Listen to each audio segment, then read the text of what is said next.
बहुत सारे लोगों को लग रहा होगा सर हिंदी मीडियम को आप टारगेट करें, क्योंकि हिंदी मीडियम का पढ़ा हूँ, बड़ा दुख होता है, बहुत दुख होता है जब देखता हूँ कि हिंदी मीडियम के स्टूडेंट का सिलेक्शन नहीं हो पा रहा है। अलख पांडे सर जी जो हैं, तो उन्होंने वहाँ पर ये बात खुद बोली है अतुल जी कि आप टीचर को व्यूज को लेकर उसके वीडियो को या उस टीचर को जज मत करो। यूपीएससी की अपनी जो एक आकर्षण शक्ति है, जी जी, आज के समय में शायद इसकी आकर्षण शक्ति से बच पाए ऐसा बड़ा मुश्किल सा है। मैं यहाँ दो लोगों की, दो जो है आदरणीय जो है इस यूपीएससी की परीक्षा के गुरुजी रहे हैं, पढ़ा रहे हैं, फैकल्टी हैं। एक तो जो है विकास देवी कीर्ति सर, सभी लोग जानते हैं, और दूसरे जो है हिस्ट्री के आदरणीय जो है मणिकांत सर जो है, ये दोनों लोगों की बात को मैं कोट करना चाहूँगा। न्यूज़पेपर ये भी बहुत महत्वपूर्ण रोल प्ले करता है, क्योंकि वो बहुत सारे डायमेंशन को अपने आप में समाहित किया रहता है। स्टूडेंट जाता है इन टॉपर्स को देखने के लिए और फिर उन टॉपर्स से अपने मन की बात करता है और उनसे गाइडेंस मांगता है, जो कि अच्छी चीज़ है, गलत बिल्कुल नहीं है। लेकिन अगर आप यूपीएससी या स्टेट पीसीएस की प्रिपरेशन करना चाहते हैं तो आपको 3 स्टेप फॉलो करना है। प्री की परीक्षा के लिए आप घर बैठे ऑनलाइन बड़े आराम से पढ़ सकते हैं, इसमें कोई डाउट नहीं है। और आप अगर ईमानदारी से पढ़ेंगे 5 से 6 घंटे का शेड्यूल बनाएं, 10 घंटे के शेड्यूल की भी ज़रूरत नहीं है। केवल 5 चीज़ें हैं, आप सभी लोग कान खोल के इस बात को सुनिएगा। यूपीएससी क्रैक करना है, 5 चीज़ें, 5 चीज़ों पर काम करो। पहला, एनसीईआरटी को विद बेसिक प्लस उसको क्या कहने का उसका लाइन का आधार है, उसके आधार पे तैयार कर लो 3 बार। स्मार्ट स्टडी जिसे कहा जाता है ना, एक होता है जैसे कि सर हम बहुत मेहनत कर रहे हैं, या ये जो है बहुत मेहनती है। अब मेहनत 2 प्रकार की है।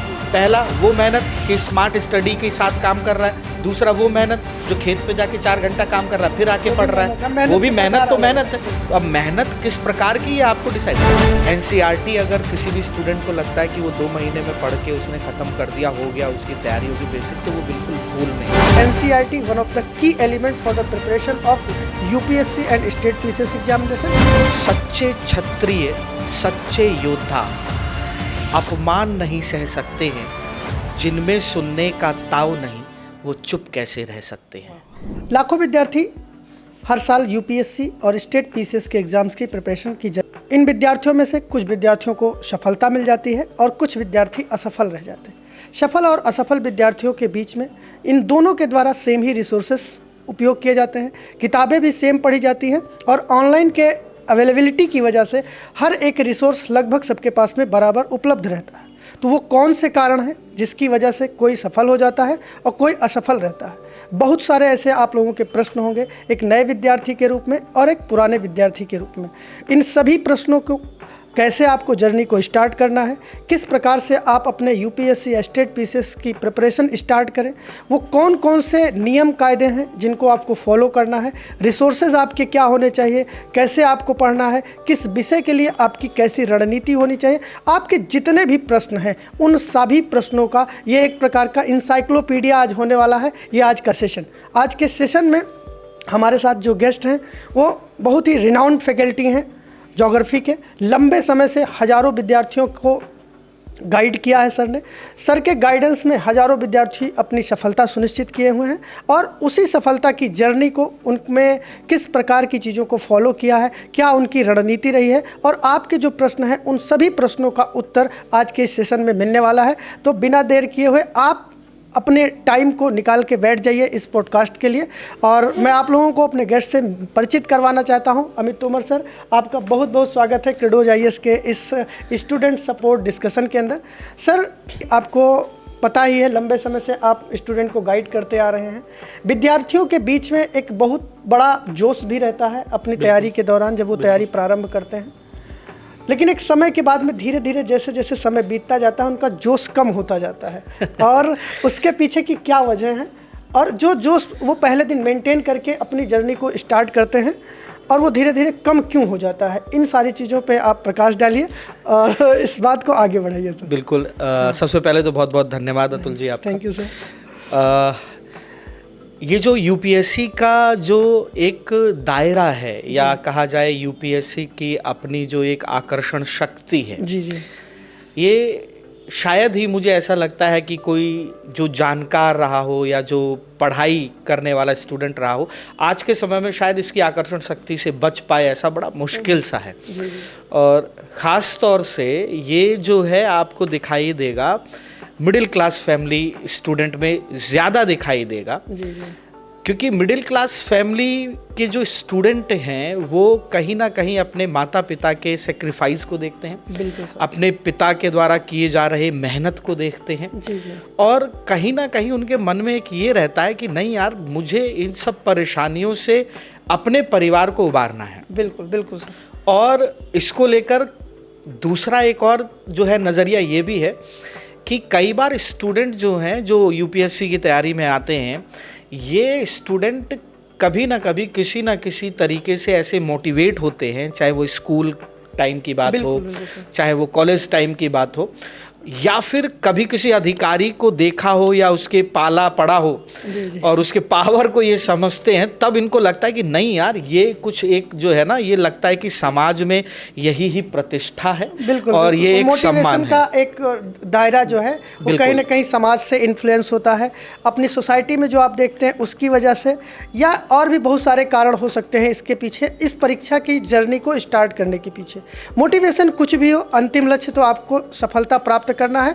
तो सर बाधित क्यों हो जाता है ये जर्नी का जो दायरा है? जी बिल्कुल। अब इसमें है क्या कि दो तरीके के स्टूडेंट हैं वर्तमान समय में। एक वो स्टूडेंट जो अभी तैयारी की तरफ आए हैं, यूपीएससी की प्रिपरेशन की तरफ आ रहे हैं या आ रहे हैं। एक वो जो ऑलरेडी इसमें लगभग में 1 से 2 साल गुजार चुके हैं इस परीक्षा की तैयारी में। अब हम दोनों को अगर लेकर बात करें तो एक साथ बात करना तो नाइंसाफ़ी हो जाएगा, क्योंकि जो 2 साल दे चुका है ऑलरेडी स्टूडेंट, वो ऑलरेडी बहुत सारी चीज़ों को जान चुका है, तो और इसका प्रिपरेशन का लेवल भी अलग हो जाता है। तो सबसे पहले हम लोग बात करते हैं उन स्टूडेंट के बारे में जो ऑलरेडी इस फील्ड में हैं और या 1-2 साल से तैयारी कर रहे हैं। बिल्कुल। समस्या ये है कि जब रिजल्ट आता है, यूपीएससी का रिजल्ट आता है और जब कोई टॉप करता है तो जो तैयारी करने वाले स्टूडेंट हैं वो बहुत मोटिवेट हो जाते हैं। एक दौर आ जाता है कि पूरा लहर सी आ गई है। बिल्कुल मतलब जो है वो दौर देखने के लिए, शायद जब हम लोग भी जब तैयारी कर रहे थे उस समय के अपने समय को भी याद करें तो वो भी सेम ही रहा है। हर एक विद्यार्थी उस चीज़ से होकर गुजरा हुआ है। तो अब जब ये टॉपर कोई निकलता है और इसका कोई इंटरव्यू होता है, या मान लीजिए बड़ी बड़ी कोचिंग्स जब इनको बुलाती हैं कि आइए हमारे यहाँ के बच्चों को गाइड करिए, तो समस्या बस यहीं ही आनी शुरू होती है। स्टूडेंट जाता है इन टॉपर्स को देखने के लिए और फिर उन टॉपर्स से अपने मन की बात करता है और उनसे गाइडेंस मांगता है, जो कि अच्छी चीज़ है, गलत बिल्कुल नहीं है। लेकिन मुझे ऐसा लगता है, ये व्यक्तिगत मेरा मानना है, मैं किसी पर आक्षेप नहीं लगाऊंगा, लेकिन ये मेरा मानना है कि आज के समय में जितने भी स्टूडेंट तैयारी करने वाले हैं या जो तैयारी कर रहे हैं, हर एक का लेवल अलग होता है। हर स्टूडेंट की अपनी एक क्षमता होती है, कैपेबिलिटी होती है समझने की, लिखने की, बोलने की। बैकग्राउंड भी अलग अलग, बैकग्राउंड भी सब सारे स्टूडेंट का बैकग्राउंड अलग होता है। लेकिन जब वो किसी एक सेलेक्टेड को पूरे तरीके से फॉलो करने लगता है तो वो ये भूल जाता है कि ये कोई ज़रूरी नहीं है कि आप जिन चुनौतियों का सामना कर रहे हैं अपने इस पढ़ाई के दौरान, उसने भी उन्हीं चुनौतियों का सामना किया होगा। मुझे इस चीज़ में जो है एक कोटेशन याद आती है कि विवेकानंद जी ने कहा है ये चीज़ कि अगर आपको अपने लक्ष्य को प्राप्त करने के लिए किसी से राय लेनी है, एडवाइस लेनी है, तो हमेशा ऐसे व्यक्ति से उस लक्ष्य को प्राप्त करने के लिए जो है उससे राय लीजिए जो उस मार्ग पे चलकर असफल हुआ। हाँ बिल्कुल, असफल लोग ज़्यादा बेहतर राय दे पाते हैं और इसमें असफल लोगों को खुश होने की ज़रूरत नहीं है, लेकिन राय बहुत बेहतर हो सकती है। और ये सर ने बिल्कुल अच्छी बात कही।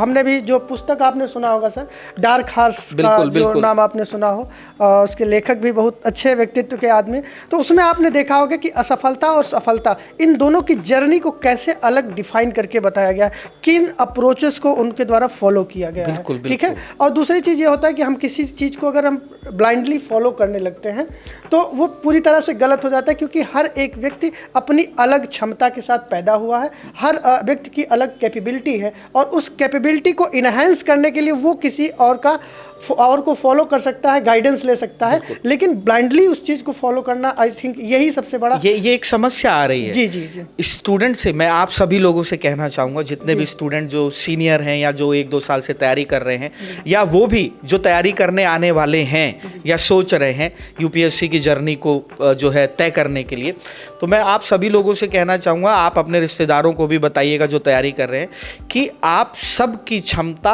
अपनी अलग अलग है, सबकी व्यक्तिगत क्षमता है। आप अपनी क्षमता के अनुरूप ही कार्य करें, आप अपने क्षमता के अनुरूप ही शेड्यूल बनाएं, आप अपने क्षमता के अनुसार ही रणनीति बनाएं, और तब इस फील्ड में लग जाइए। निश्चित आप लोगों को सफलता मिलेगी, इसमें कोई कहने वाली बात बिल्कुल भी नहीं है, बशर्ते आप ईमानदारी से लगें।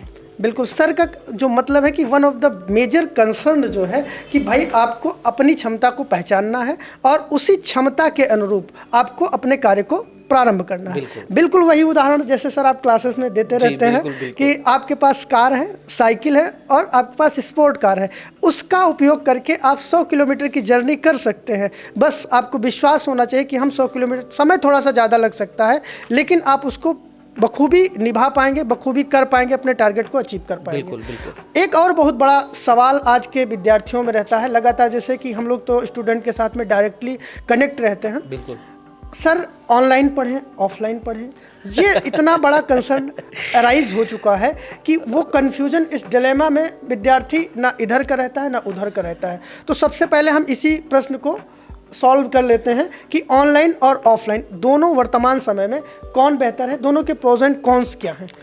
बिल्कुल, ये आपने बिल्कुल बहुत अच्छा प्रश्न उठाया, और शायद मुझे लगता है कि लाखों की संख्या में जो बच्चे तैयारी कर रहे हैं, जी जी। ऐसे बच्चे जो बड़े शहरों में नहीं आ पाते हैं या ऑफलाइन में एडमिशन नहीं ले पा रहे हैं, जी जी। उनको लगता है कि वो ऑनलाइन की पढ़ाई से क्या सिलेक्शन ले पाएंगे या नहीं ले पाएंगे। ये एक मतलब एक डिलेमा है स्टूडेंट के मन में।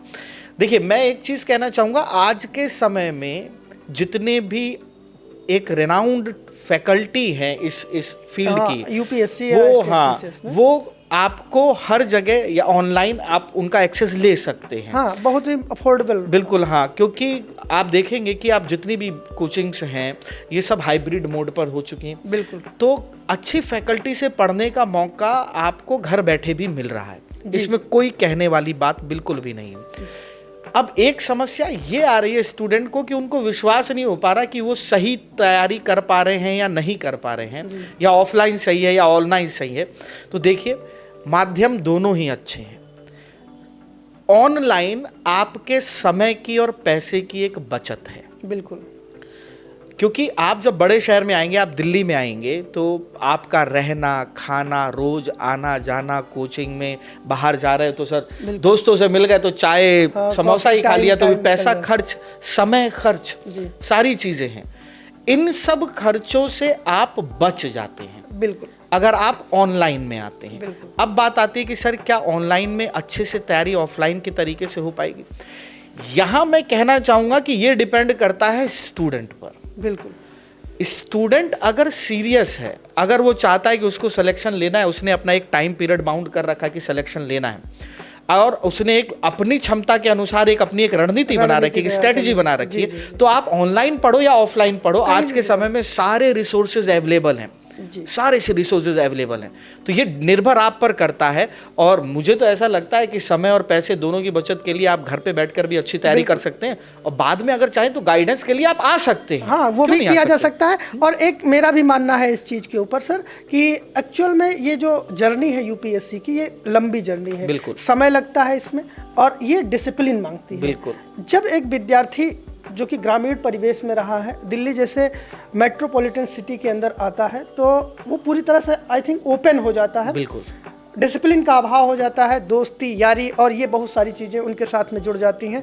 जब एक ओपन सोर्स के रूप में वो हो जाता है, तो उसके पढ़ने की संभावनाएं भी धीरे धीरे कम होने लगती है, भटकने लगता हाँ, है। स्टार्टिंग 5-6 महीने उसका तो मोटिवेशन बना रहता है, लेकिन धीरे धीरे वो चीज़ें फिर ओपन हो जाती हैं और वो अन्य चीज़ों में इन्वॉल्व हो जाता है। तो हमें लगता है कि ऑनलाइन के माध्यम से क्या हो सकता है कि आप अगर अपने घर में हैं तो आपको पेरेंटल गाइडेंस मिल रहा है, और वर्तमान समय में आप देख ही रहे हैं कि जिस प्रकार से सोसाइटी का ड्रास्टिकल चेंज हो रहा है ड्यू टू सोशल मीडिया और इन सारी चीज़ों से डिस्ट्रैक्शन किस प्रकार से बढ़ रहा है, इतने डिस्ट्रैक्शन में अगर वो फैमिली से दूर रहता है और उसके ऊपर किसी भी प्रकार का कोई भी बाउंडेशन नहीं है तो वो उसके पढ़ने की संभावना और कम हो जाती है। जी, तो यहाँ ऑनलाइन जो है मैं एक चीज़ कहना चाहूँगा, आपने अभी एक शब्द का प्रयोग किया पेरेंटिंग को लेकर, पेरेंट्स के पास है। हाँ, मैं यहाँ दो लोगों की, दो जो है आदरणीय जी। जो है इस यूपीएससी की परीक्षा के जो है गुरुजी रहे हैं, पढ़ा रहे हैं, फैकल्टी हैं।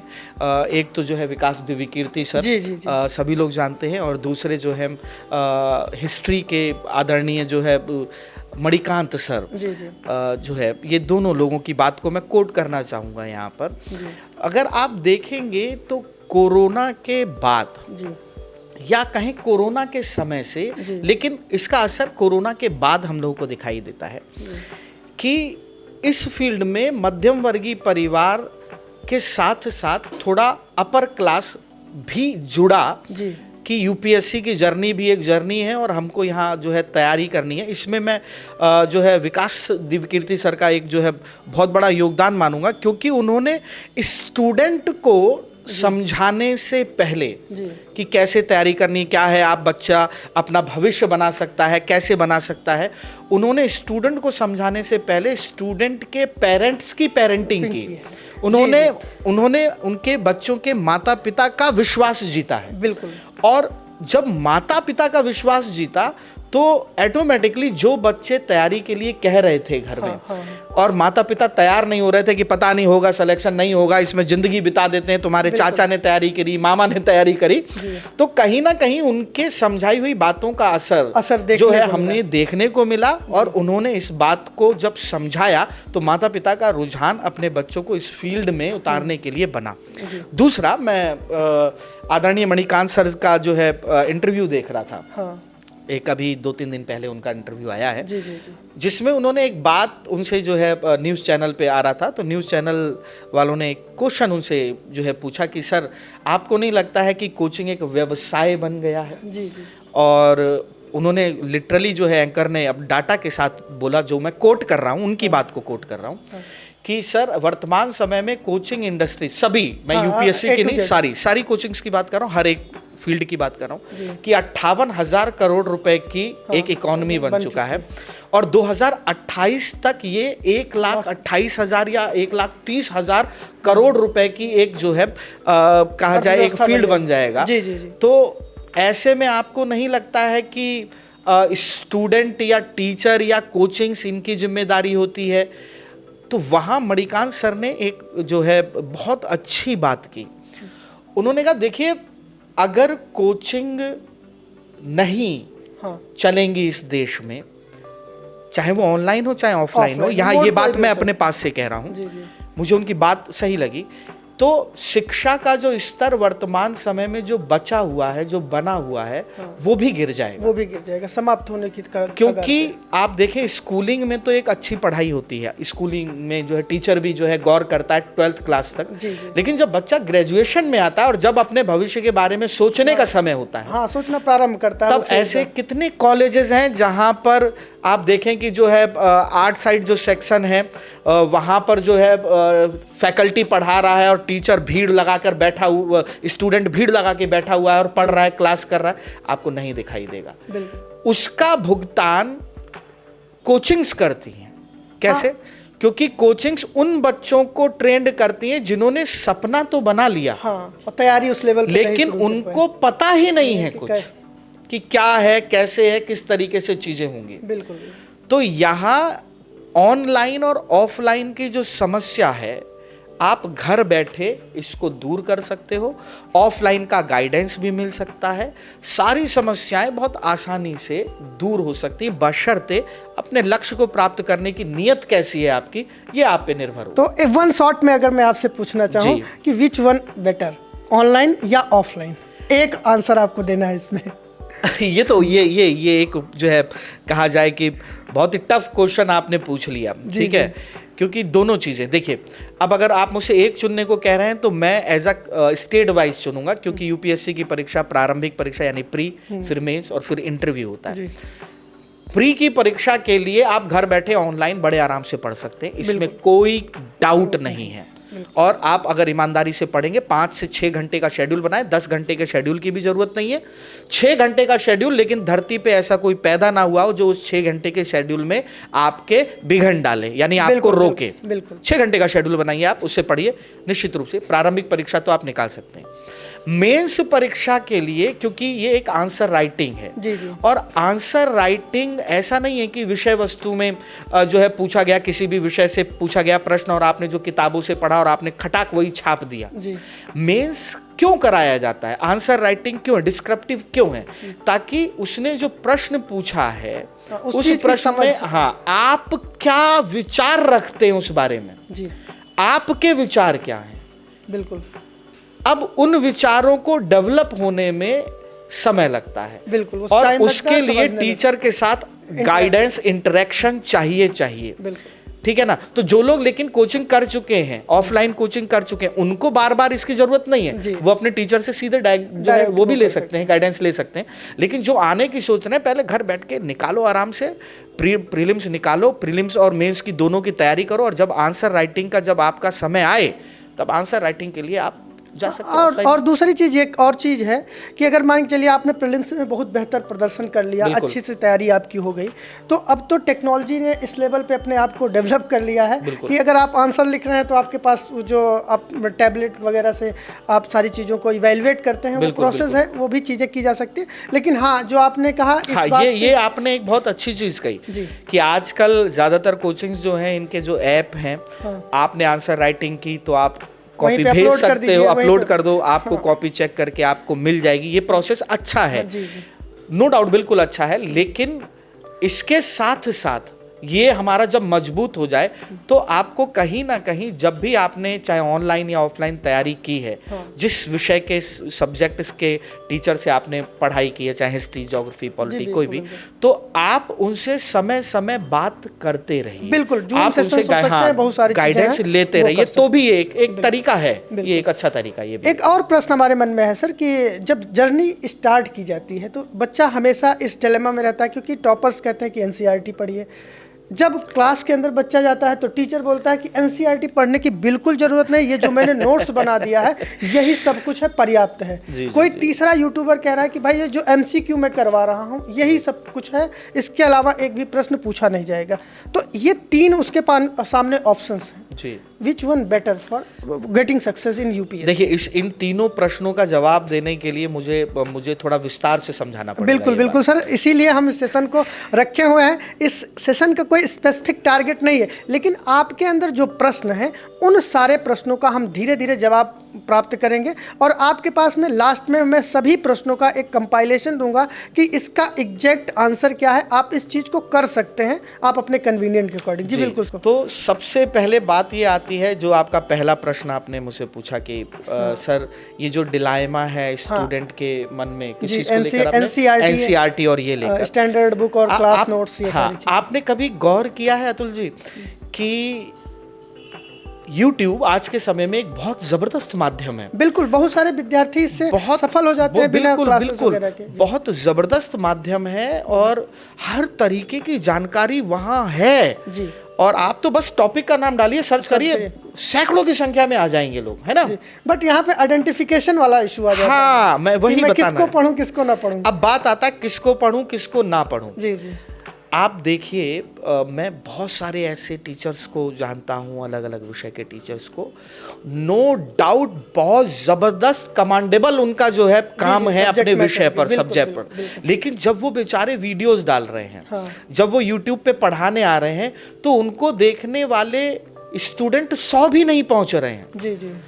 और एक तरफ आप ऐसे देखें, ऐसे फैकल्टी वो भी अच्छा कर रहे हैं, ठीक कर रहे हैं, लेकिन मैं कहूँगा कि सीनियर तो वही है भाई, जो जिनको हम देख रहे हैं कि हाँ ये है, वो भी अच्छा कर रहे हैं जो नए हैं, लेकिन वहां आप देखिए लाखों की संख्या में ऑनलाइन लाइव बच्चा देख रहा है। बिल्कुल बिल्कुल बिल्कुल। लेकिन बच्चा ये तय ही नहीं कर पा, उसको ये समझ ही नहीं आ रहा है कि क्या सही है क्या गलत है। मैं ये नहीं कह रहा हूं कि वो लोग गलत हैं, वो भी अच्छा काम कर रहे हैं, लेकिन आप अगर सर्च कर रहे हैं तो आप उन टीचर्स को भी देखिए, उनका कंटेंट बहुत ज़बरदस्त है, बहुत एग्जाम के पॉइंट ऑफ व्यू से बहुत ज़बरदस्त उनके पास कंटेंट है और वो दे रहे हैं, डिलीवर कर रहे हैं। लेकिन ऐसे में जो अच्छे टीचर हैं, जब व्यूज़ नहीं आते तो उनके पास समय नहीं होता।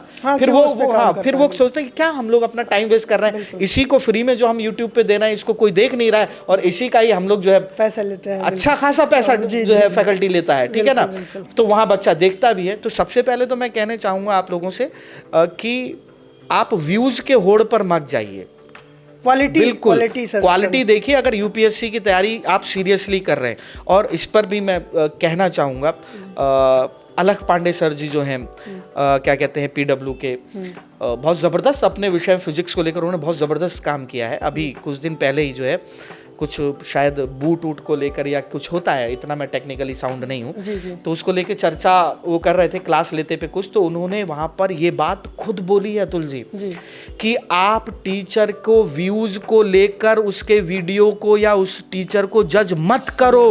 बिल्कुल बिल्कुल। टीचर बहुत ज़बरदस्त हैं, उन्होंने अपने मुंह से कहा इस चीज़ को। इसी बात को जो पटना वाले खान सर हैं, वो भी इस बात को कह चुके हैं, बिल्कुल एडमिट करते हैं कि वो लाखों व्यूज या लाखों देखने वाले, इसका मतलब ये नहीं है कि वो बहुत जबरदस्त पढ़ा रहा है और जो और लोग हैं वो नहीं है। तो ये स्टूडेंट को समझना पड़ेगा। और एक चीज और ये होती है सर कि स्टूडेंट का लेवल क्या है, समझने की क्षमता क्या है। जैसे मान के चलिए कि आप कोई बहुत ही हार्ड टॉपिक, जैसे आप ज्योग्राफी के महारथी हैं, तो उसमें अगर महारथी नहीं कहिएगा, मैं करेक्ट करूंगा, मैं एक स्कॉलर हूँ ज्योग्राफी का। ज्योग्राफी में जैसे मान के लिए कि आप ह्यूमन ज्योग्राफी पढ़ा रहे हैं, अब ह्यूमन ज्योग्राफी पढ़ने वालों की तादाद जो है वो बहुत सीमित है, तो इसलिए ऑब्वियस सी बात है कि व्यूज कम आएंगे, कंटेंट आपका चाहे जितना बेहतर हो। तो एक फैक्टर ये भी होता है व्यूज कम आना और कंटेंट को इस तरह से देखना जो बच्चों की विचारधारा होती है, तो वो लेवल की बात होती है। अब यही आप कोई बहुत सरल टॉपिक पढ़ा दीजिए या वो टॉपिक पढ़ाइए जो सामान्य एग्जाम में आते हैं, तो उन पे व्यूअर्स की संख्या ज़्यादा हो जाती है। तो व्यूअर्स का एक अलग मुद्दा है, वो सारी चीज़ें तो हम लगातार डिस्कस करते ही रहेंगे। लेकिन अभी मैं जो बात कर रहा था एनसीईआरटी की, मैं उसी पर ही आ रहा हूँ, एनसीईआरटी पर आ रहा हूँ। यहाँ आपने जैसे कहा एनसीईआरटी पढ़े, किताब पढ़े, क्या पढ़े, ये डिलेमा है, ये मैंने इसीलिए बात की। आपको क्या लगता है कि कोचिंग में लाख रुपए, 2 लाख, 2.5 लाख रुपए फीस देने के बाद बच्चा डिलेमा में है कि एनसीईआरटी पढ़े है, फैकल्टी पहले क्लियर कर देती है। डिलेमा उन बच्चों को है जो ऑनलाइन ही डिपेंडेबल हैं, और खास तौर से यूट्यूब, इसीलिए मैंने बात की इस चीज की। अब यहाँ बात करें कि बहुत सारे कहते हैं कि नहीं कोई नोट्स की ज़रूरत नहीं है, आप एनसीईआरटी मत पढ़ो, कुछ कहते हैं नहीं एनसीईआरटी पढ़नी पड़ेगी। देखिए मुझे ऐसा लगता है, व्यक्तिगत तौर पे मैं आप लोगों को ये बताऊं और आपसे भी कहना चाहूँ, ये मेरे व्यक्तिगत विचार हैं इस विषय के संदर्भ में, कि जब तक आप बेसिक किताब नहीं पढ़ोगे, बिल्कुल आपको बेसिक कॉन्सेप्ट क्लियर नहीं है, तब तक आप किसी भी अदर राइटर की किताब उठाओगे एनसीईआरटी छोड़कर, क्योंकि एनसीईआरटी बेसिक कवर करती है, तो आपको वो किताब समझ ही नहीं आएगी, आपके ऊपर से निकल जाएगी वो किताब। आई थिंक क्लास करने के बाद भी वो चीज़ें नहीं हो पाती जो आप एनसीईआरटी से सेल्फ लर्निंग से सीखते हैं। और स्वयंभू जैसा कुछ नहीं होता, ये मैं आपको बताऊं कि मेरी नोट्स पढ़ लो यहाँ से बाहर नहीं जाएगा, ऐसा कुछ नहीं होता है। बुरा ना मानिएगा, ऐसे सारे टीचर्स में से मैं कहना चाहूँगा, देखिए भैया आपके नोट्स आपकी मेहनत है, हम भी पढ़ाते हैं, हम भी नोट्स बनाते हैं, मेहनत से बनवाते हैं स्टूडेंट को, नो डाउट है, लेकिन बच्चों को किताब पढ़ने पर जोर दीजिए, क्योंकि स्टूडेंट किताब नहीं पढ़ना चाह रहा है, और ख़ास तौर से हिंदी मीडियम का बच्चा किताब नहीं पढ़ना चाहता, वो नोट्स कवर करना चाहता है। नोट्स ले लो यहाँ के, इसके, लिखने में कॉपी पेस्ट, उसको बस 2-2 नोट्स रखे रहेंगे, लेकिन किताब पढ़ेंगे ही नहीं, नोट्स भी नहीं पढ़ेंगे। तो एनसीईआरटी बेसिक है, आप इसे पढ़िए, उसके बाद आप जाइए किताब को, जो रेफरेंस बुक हो उसको आप अच्छे से पढ़िए। एनसीईआरटी बेसिक है। जैसे एनसीईआरटी पे आपने बात की, मैं आपसे वन शॉट पूछना चाहता हूँ कि what is the best way to learn NCERT for UPSC and state PCS exam?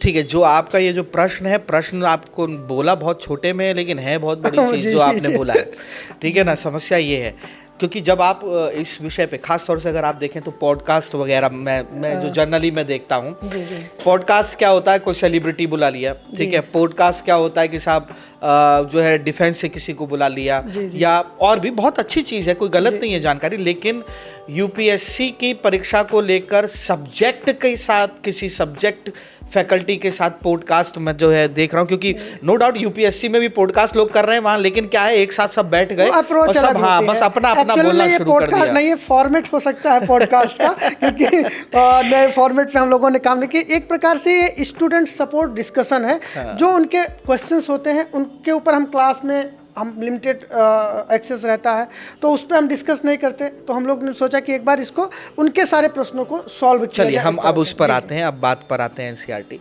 देखिए एनसीईआरटी पढ़ने का तरीका होता है जी, ठीक है। एनसीईआरटी अगर किसी भी स्टूडेंट को लगता है कि वो 2 महीने में पढ़ के उसने खत्म कर दिया, हो गया, उसकी तैयारी होगी बेसिक, तो वो बिल्कुल भूल में है, बिल्कुल गलत है जी। मेरे हिसाब से मुझे ऐसा लगता है कि किसी भी स्टूडेंट को, खास तौर से नए स्टूडेंट को जी, कम से कम 3 बार एनसीईआरटी पढ़नी चाहिए। बिल्कुल।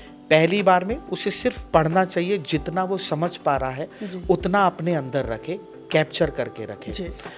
दूसरे बार में पेन लेकर बैठे जी, और फिर दूसरे बार में उसी किताब को पढ़ते समय वो ये सोचे कि ऐसी कौन सी चीज़ थी जो उसके दिमाग से निकल गई थी, उन चीज़ को हाईलाइट करे, कवर करे उसे पूरा। तीसरे बार में जब उसके पास सारा डाटा बुक्स का हो जाएगा, तीसरे बारे में आप एनसीईआरटी की अप्रोच पर बात करें जी। जैसे मैं एक एग्जांपल के थ्रू बताता हूँ। जैसे आप देखेंगे तो एनसीईआरटी में लिखा हुआ है अफ्रीका एक पठारी महाद्वीप है, ठीक है। अब अफ्रीका एक पठारी महाद्वीप है, उसने अपनी बात खत्म कर दी जी। इससे आगे का विचार आप तभी सोच पाओगे जब आप 2 बार उस लाइन को पहले पढ़ चुके होंगे, तीसरी बार सोचने की क्षमता के आधार पर। यानी अब आप यहाँ सोच सकते हो, अच्छा पठारी है, इसका मतलब ये है इसके तट समुद्र तल से ऊंचे होंगे, यहाँ ज्यादा प्राकृतिक बंदरगाह नहीं दिखेंगे। अब अगर इस महाद्वीप के पास रिसोर्सेस हैं तो डेवलप ज़्यादा कर जाएगा, और अगर किन्हीं रिसोर्सेस, खास तौर से इंडस्ट्रियलाइजेशन के एस्टेब्लिशमेंट के पॉइंट ऑफ व्यू से अगर रिसोर्सेस कम हैं तो फिर इसको डेवलपमेंट करने में बहुत दिक्कत आएंगी। बिल्कुल ठीक है ना।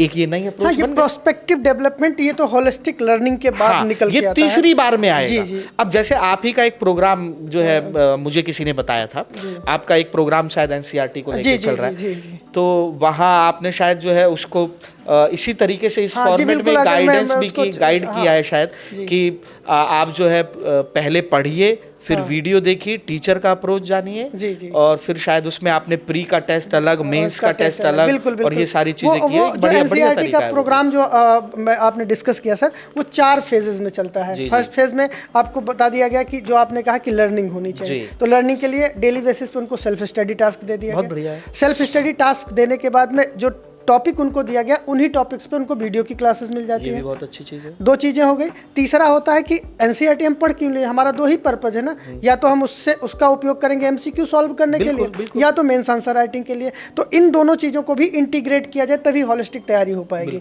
तो उसमें हमने क्या किया कि तीसरे फेज पे जो टॉपिक आपने सेल्फ स्टडी में किया है, जो टॉपिक आपने वीडियो के क्लास में माध्यम पढ़ा है, उन्हीं पर आधारित 50 से 60 एमसीक्यू दे दिए जाते हैं। बहुत अच्छा, बहुत एमसीक्यू का एक्सप्लेनेशन दे दिया जाता है, तुरंत आप उसको कर सके ऐसा क्विज व्यवस्था भी रहती है, वहाँ से उसको कर लीजिए। और लास्ट में उन्हीं टॉपिक्स पर आधारित आपके मेंस के क्वेश्चन, वो मेंस के क्वेश्चन इतने सॉलिड नहीं रहते कि वो यूपीएससी या स्टेट पीसीएस के एग्जाम में, लेकिन आपकी लर्निंग स्किल और राइटिंग स्किल, हाँ ठीक, ये एक अच्छा तरीका, वही मैं कह रहा हूँ। मतलब एनसीईआरटी पढ़ने का मतलब ये नहीं कि 2 महीने में आपने खत्म कर दिया, और ये ड्यूरेशन भी लगभग 7-8 महीने का है जी। और एक और चीज मैं यहाँ पर अब कहना चाहूँगा, लेकिन अगर आप पिछले 2-3 साल के पेपर देखेंगे जी, यूपीएससी का जो अप्रोच है जी, अब वो एनसीईआरटी से थोड़ा ऊपर उठ रहा है जी, ठीक है।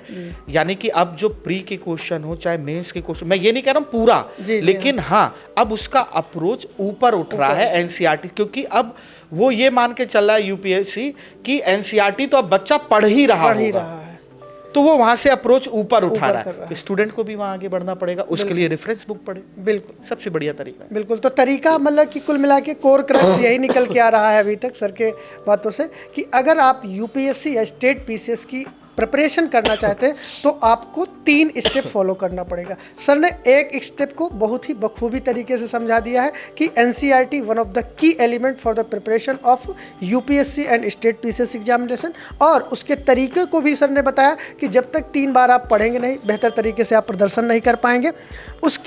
उससे रिलेटेड एमसीक्यू को आपको सॉल्व करना रहेगा, और जो भी आप उसको समझते हैं उसको लिखने का प्रयास करना है, चाहे एनसीईआरटी में जो दिए गए प्रश्न हैं उनको या जो आप उनको प्रोवाइड कराते हैं उनको। चलिए, पहला प्रश्न आपका क्लियर होता है। एनसीईआरटी के बाद जैसे सर ने आपको बताया कि जीएस जो है वो बहुत ही ज़्यादा एडवांस होता चला जा रहा है। तो अब सर, जब एक बच्चा एनसीईआरटी कंप्लीट कर लेता है तो उसका सेकंड स्टेप क्या होना चाहिए, किस प्रकार से वो जीएस की प्रिपरेशन स्टार्ट करे। और एक प्रश्न लगातार बच्चों के बीच में रहता है, और जब हमारी आपकी एक बार ऐसे चर्चा चल रही थी तो आपने हमको शॉक भी कर दिया था कि ज्योग्राफी एक ऐसा सब्जेक्ट है जो कि मदर ऑफ ऑल सब्जेक्ट कहा जाता है। तो मैं यही आपसे सुनना चाहूँगा कि मान के चलिए कि ज्योग्राफी से ही अगर कोई बच्चा जीएस की प्रिपरेशन स्टार्ट करता है तो वो कितना ज़्यादा यूपीएससी या स्टेट पीसीएस के सिलेबस को कवर करेगा और उसकी अप्रोच क्या होनी चाहिए। तो आप जीएस की प्रिपरेशन की जर्नी ज्योग्राफी से स्टार्ट करिए। और एक चीज़ और है सर कि जो बच्चे यहाँ पर रुके हुए हैं, जो आपको यहाँ तक देख रहे हैं, वो ये सुनना चाह रहे हैं कि कब अमित सर अपने ज्योग्राफी के बारे में बातचीत प्रारंभ करेंगे। तो आप ज्योग्राफी से जीएस की प्रिपरेशन के एक रणनीतिक तौर पर कैसे तैयारी करना चाहिए स्टेप बाय स्टेप। जी बिल्कुल सर। देखिए, यूपीएससी के मेंस की प्रिपरेशन जी और अदर स्टेट के मेंस की प्रिपरेशन, जी उसमें ख़ास तौर से मैं चाहे वो राजस्थान हो, चाहे वो बीपीएससी यानी कि बिहार हो, चाहे मध्य प्रदेश हो, इनको अलग कैटेगराइज करूँगा। और यूपीएससी के साथ साथ मैं स्टेट के अंतर्गत यूपी पीसीएस को जोड़ने की कोशिश करूँगा। हाँ, लगभग सिलेबस लगभग सेम है। हाँ, बस प्रश्नों को पूछने का पैटर्न अलग है। और फिर उधर जो है यूपीपीएससी ने जो है, आपको पता ही है कि सब्जेक्ट भी हटाई दिया है, यूपीएससी अभी लेके चल रहा है। बात आती है, जैसे आपने कहा कि किस अप्रोच के साथ तैयारी करें या इसका कैसा इंटरफेयर है जीएस के सभी पेपर्स में। आप पेपर फर्स्ट में सीधे सीधे आपको दिखाई देता है, ज्योग्राफी सीधे सीधे दिया हुआ है जीएस के पेपर फर्स्ट में। बिल्कुल। और वेटेज भी लगभग 60 से 70 नंबर्स का। बिल्कुल। जी। अगर आप ओवरऑल बात करेंगे ज्योग्राफी को और एनवायरनमेंट को और डिजास्टर मैनेजमेंट को यूपीएससी के उसमें, तो लगभग में 200 मार्क्स का क्वेश्चन है। इससे अधिक ही का होगा। और अगर आप यूपी पीसीएस को लेकर बात करेंगे तो वहां भी 200 मार्क्स का है। बस फर्क इतना है, नहीं वहां तो और बल्कि 250 प्लस है। कारण है पेपर 6 में वहां ज्योग्राफी पूछ रहा है, स्टेट की ज्योग्राफी पूछ रहा है। वहां पिछली बार 110 मार्क्स की 200 में से 110 नंबर का क्वेश्चन केवल ज्योग्राफी से पूछा गया मेंस में पेपर 6 में। तो पहले हम लोग इसको कैटेगराइज कर लेते हैं। यूपीएससी को लेकर पहले हम लोग चलते हैं कि कैसे क्या चीज़ है ज्योग्राफी को लेकर। तो यूपीएससी के लिए अगर हम पेपर फर्स्ट की बात करें, साफ साफ दिखाई दे रहा है। अब जैसे पिछली बारी शायद लास्ट ईयर या उससे पहले एक क्वेश्चन पूछा था इतिहास से, यानी जो है हिस्ट्री से रिलेट करके, और ये पूछा कि किस प्रकार से कौन सी जलवायु बदल रही है और किस प्रकार से मानव का विकास दिखाई दे रहा है। ऐसे करके क्वेश्चन था, एग्जैक्टली मुझे याद नहीं आ रहा है अभी। अब उसमें कंट्राडिक्शन क्या हुआ कि हिस्ट्री वालों को लग रहा है ये इतिहास का है, ज्योग्राफी वालों को लग रहा है ये ज्योग्राफी का है। हिस्ट्री वाला अलग अपनी टांग खींच रहा है और ज्योग्राफी वाला अलग अपनी टांग खींच रहा है, जबकि यूपीएससी ने वो क्वेश्चन दोनों को मिक्स करके पूछा है। आप केवल हिस्ट्री लिखकर उस प्रश्न के आंसर राइटिंग से सेटिस्फाइड नहीं कर सकते। आप केवल ज्योग्राफी के पॉइंट ऑफ व्यू से उस क्वेश्चन का आंसर लिखकर उसको डिस्क्राइब नहीं कर सकते। उसने मिक्स किया, कुल मिला के सारे सब्जेक्ट का निचोड़ उसमें आपको डालना रहेगा। जी। अब यही चीजें हैं। अब पेपर थर्ड आप देखें, वो पेपर सेकंड देखें। आप पेपर सेकंड देखते हैं तो आपको इंटरनेशनल रिलेशनशिप दिखाई देता है, जियोपॉलिटिक्स दिखाई देता है। वो बेस ही है उसी चीज का, जिसको ज्योग्राफी नहीं समझ में आएगी। अगर आपका भूगोल नहीं है अच्छा, तो आप कैसे आप जियोपॉलिटिक्स पर बात कर सकते हो, इंटरनेशनल सिक्योरिटी पर बात कर सकते हो, इंटरनेशनल रिलेशन पर बात कर सकते हो? नहीं हो सकता है। बिल्कुल। आप इस तरीके से समझिए कि अभी ये एक चलन एक जो है बहुत कॉमन है, पता भी होगा बच्चों को, नहीं पता है तो जान लेंगे कि जैसे हम लोग देख रहे हैं यूक्रेन और रशिया का वॉर चल रहा था पिछले कई साल से, है ना। और एक टेंशन बहुत बड़े स्तर पर चली थी जिसमें रशिया ने कहा कि साहब तुम नाटो का जो है समर्थन करते जा रहे हो, इसलिए उसको एक आधार बनाकर उसने क्या किया, जो है उस पर अटैक किया। जी। आपको क्या लगता है कि रशिया ने केवल इसी की वजह से अटैक किया होगा? नहीं। अब जब आपने ज्योग्राफी नहीं पढ़ी तो जितना पेपर आप पढ़ रहे हो, खाली न्यूज़पेपर, उतना ही जान रहे हो। बिल्कुल। अब जब आप ज्योग्राफी पढ़ते हो तो आप अंदर के गूढ़ रहस्य को भी जानते हो जो यूपीएससी को चाहिए। जी जी, वही चाहता है, हाँ, बाकी तो जो एक्सपर्ट बैठा है। अब यूक्रेन में बहुत सारे मिनरल्स हैं, जी बड़े बड़े कोल माइंस हैं, बड़े बड़े आयरन और माइंस है, क्रिवरॉय रोग वगैरह जो है सब वहां पर है। तो रशिया, और उसका एक अपना एक पोर्ट भी है जो रशिया के लिए बहुत बेनिफिशियल हो सकता है। बिल्कुल। और कभी यूक्रेन रशिया का ही पार्ट रहा है। बिल्कुल। तो बहाना बनाया नाटो का। हाँ। लेकिन नजर है उसके रिसोर्सेस पर। जी, जैसे वर्तमान समय में आप देख रहे हैं अफ्रीका को लेके एक हर जो डेवलप्ड कंट्री है उनका कंसर्न बना हुआ है कि कितना ज्यादा हो सके कि हम कितना ज्यादा बिल्कुल एक्सप्लॉइट करें, हम एक्सप्लॉइट करें। अब उपनिवेश शब्द जो पहले चलता था कि हमने बना लिया, किसी को अपने कब्जे में रख लिया, अब उपनिवेश सीधा नहीं है। अब उपनिवेश दूसरे तरीके से हो रहा है और ये समझना पड़ेगा स्टूडेंट को। तो आप कैसे जवाब दे दोगे? और किसी भी एक देश का संबंध किसी भी दूसरे देश से अच्छा होगा या नहीं अच्छा होगा, ये निर्भर करता है दोनों देशों की एक दूसरे की जरूरत की पूर्ति पर।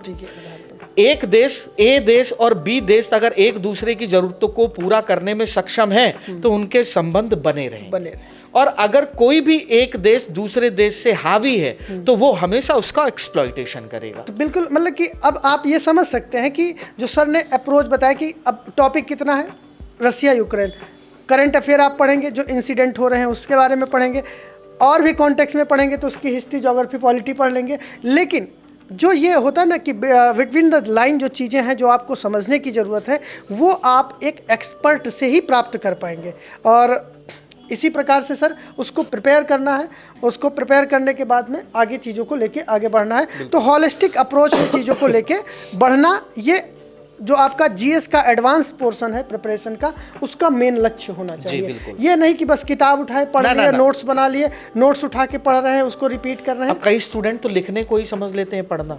वो खाली नोट्स बना रहे हैं तो वो कहते हैं कि हम पढ़े हैं। जी बिल्कुल, वो कहते हैं कि एक सेटिस्फैक्शन मिलता है, मेंटली सेटिस्फैक्शन। लेकिन वो 1 साल 2 साल बाद तभी ना स्टूडेंट फ्रस्ट्रेशन में जाता है, इसीलिए फ्रस्ट्रेशन में जाता है। तो मेन चीज है कि पढ़ने की हैबिट को जितना ज्यादा बेहतर करेगा व्यक्ति, यानी कि ये 21वीं सदी में जो दौर चल रहा है 2025, 26, 27 का, इसमें जो व्यक्ति पढ़ने का आदी हो गया, आने वाले समय में समझ लीजिए बादशाह। बिल्कुल। आप देखिए एआई जैसी चीजें आ गई, ठीक है ना? जी जी। अभी एआई चल रहा है एज अ ट्रायल ही मोड में कहूंगा, इसलिए ट्रायल मोड कहूंगा क्योंकि अभी उसमें बहुत खामी है। और एआई कितने भी लेवल पर जाएगा, आज के समय में देख रहा हूँ आजकल जो नए बच्चे जो आने वाले हैं, जो सोच रहे हैं, अभी ग्रेजुएशन कर रहे हैं कि हम आगे आएंगे यूपीएससी की तैयारी करें, मैं देखता हूँ वो एआई की हेल्प ले रहे हैं सब्जेक्ट में, और अच्छी खासी हेल्प ले रहे हैं। और मैं उसे बुरा भी नहीं मानता क्योंकि तकनीकी का उपयोग आज के समय में होना बहुत ज़रूरी है। भाई सीधी सी बात है, अगर आप टेक्नोलॉजी साउंड नहीं होंगे, अगर स्टूडेंट आज का नहीं होगा तो कहीं ना कहीं दिक्कत कर जाएगा, उसे प्रोफेशनली भी दिक्कत कर जाएगा। तो वो स्टूडेंट जो कर रहे हैं इसका यूज़ वो बहुत अच्छा है, लेकिन बहुत सारे स्टूडेंट क्या कर रहे हैं कि जैसे ही कुछ है वो एआई पे सर्च करने लग रहे हैं, तो वो डिपेंडेंसी अपनी जो है बनाते जा रहे हैं उस पर। और यही ही काम है एआई का। आने वाले समय में एआई इस लेवल पर चला जाएगा कि वो हर एक चीज़ का जवाब देगा, तो एज अ ह्यूमन आपके सोचने की क्षमता ही खत्म हो जाएगी। हाँ, अब बिल्कुल। और ये तो हो गई बात एआई का यूज का, लेकिन अगर आप एग्जाम के नेचर को देखिए वो तो वही 90 पुराना चला जा रहा है। क्यों है? इसीलिए है ना। तो अब इस चीज को स्टूडेंट को समझना पड़ेगा इसे बहुत बड़े एग्जाम का पैटर्न तो वैसे ही आपको ऑब्जेक्टिव क्वेश्चन लिखना है, आपको वहाँ पे हाथ से लिखना है, और पढ़ने का तरीका आपका बदलता चला जा रहा है। आपकी डिपेंडेंसी एआई के ऊपर, मशीन लर्निंग के ऊपर या आपके वीडियोस के ऊपर, इन चीज़ों पर बनती जा रही है। लेकिन लिखते समय आपका दिमाग ही तो काम करेगा। तो ऐसी कंडीशन में लर्निंग, बिल्कुल, रीडिंग, विचार, इमोशंस, ये स्वतः होते हैं और हर इंसान के अलग अलग होते हैं। आंसर राइटिंग इसीलिए है। तो आप तकनीकी का उपयोग करें, लेकिन आप अगर उसी पर डिपेंडेंसी अपनी दिखा देंगे पूरी, तो या डिपेंडेंट हो जाएंगे उसी पर, तो आप बहुत परेशानी में आ जाएंगे। बिल्कुल सर। तो मैं अपने प्रश्न पे आता हूँ, जो जीएस की प्रिपरेशन एडवांस मोड में है, उसका आपने बताया कि एक अप्रोच हो गई कि हम हॉलिस्टिकली जितना डीप जाके चीज़ों को समझ सकते हैं उतना समझने का प्रयास करें। कारण अब वर्तमान समय में समस्या क्या आती है कि ना उस लेवल पे डीप पढ़ाने वाले लोग उपलब्ध हैं और ना ही विद्यार्थी पढ़ना चाहता है। देखिए, तो इन दोनों डिलेमा में वो कैसे उस चीज को प्राप्त करे? मैं आपको एक बात बताऊं इस चीज़ को लेकर, मैंने अभी जो चर्चा की, आपके जो ये अब जो प्रश्न आ रहे हैं इन सब पे मैं एक तरीके से बात कर चुका हूं, क्योंकि स्टूडेंट फॉलो कर रहा है फैन फॉलोइंग के बेस पे फैकल्टी को। जी जी, ठीक है। और जब फैन फॉलोइंग के बेस पर आप कर रहे हैं, मैं ये नहीं कह रहा हूँ कि टीचर नहीं गलत वो है, नहीं, हाँ, टीचर गलत नहीं है, सब अपने लेवल पे अच्छी मेहनत कर रहे हैं। लेकिन समस्या ये आ रही है कि स्टूडेंट उन्हीं को ज़्यादा, जैसे मैंने कहा ना कि आप यूट्यूब पे देखे भरमार पड़ी हुई है, तो और कोई अच्छा पढ़ाने वाला उसको कुछ मिल नहीं रहा है, व्यूज़ नहीं मिल पा रहा है। तो स्टूडेंट को ये समझना होगा, यहाँ एक उसको अपने दिमाग में ये फिक्स करके रखना होगा कि देखो भैया, मुझे अपना टॉपिक सर्च करना है, कौन अच्छा पढ़ा रहा है और आपको किसकी बात समझ में आ रही है। सबसे बड़ी बात, ये कोई जरूरी नहीं है कि ए आदमी अगर किसी चीज को बता रहा है तो कोई डी आदमी उसकी बात को समझ ले। हो सकता है कोई बी आदमी बैठा हो, वो ए से ज्यादा डी को अच्छा समझा सके। बिल्कुल ठीक है ना। तो स्टूडेंट को ये समझना पड़ेगा, आप सभी लोगों को इस चीज पर ध्यान देना होगा कि आप लोग किसकी बात समझ में आ रही है उस पर फोकस करिए, आप अपना टॉपिक क्लियर करिए। बिल्कुल ठीक है। इसका लिटमस टेस्ट क्या हो सकता है? जैसे मान के चलिए कि किसी विद्यार्थी ने, हमने कहा कि वो पढ़ ले, टॉपिक को समझ ले, कॉन्सेप्ट क्लियर कर ले, उसको वो कैसे जांचेगा कि हमने जो पढ़ा है वो क्या यूपीएससी की डिमांड को फुलफिल कर पा रहा है, स्टेट पीसीएस के एग्जाम को फुलफिल कर पा रहा है? इसका one of the key concern ये हो सकता है कि वो प्रीवियस ईयर क्वेश्चन पेपर को सॉल्व करे, लेकिन प्रीवियस ईयर क्वेश्चन पेपर पे भी जो उसके पास में अवेलेबल रिसोर्सेज हैं वो थोड़ा सा मिटिकुलस इन नेचर हैं, वो उसमें क्लियरिटी उनकी बन ही नहीं पाती। देखो तो, उसमें भी मैं आपको ये बताने की कोशिश करता हूँ।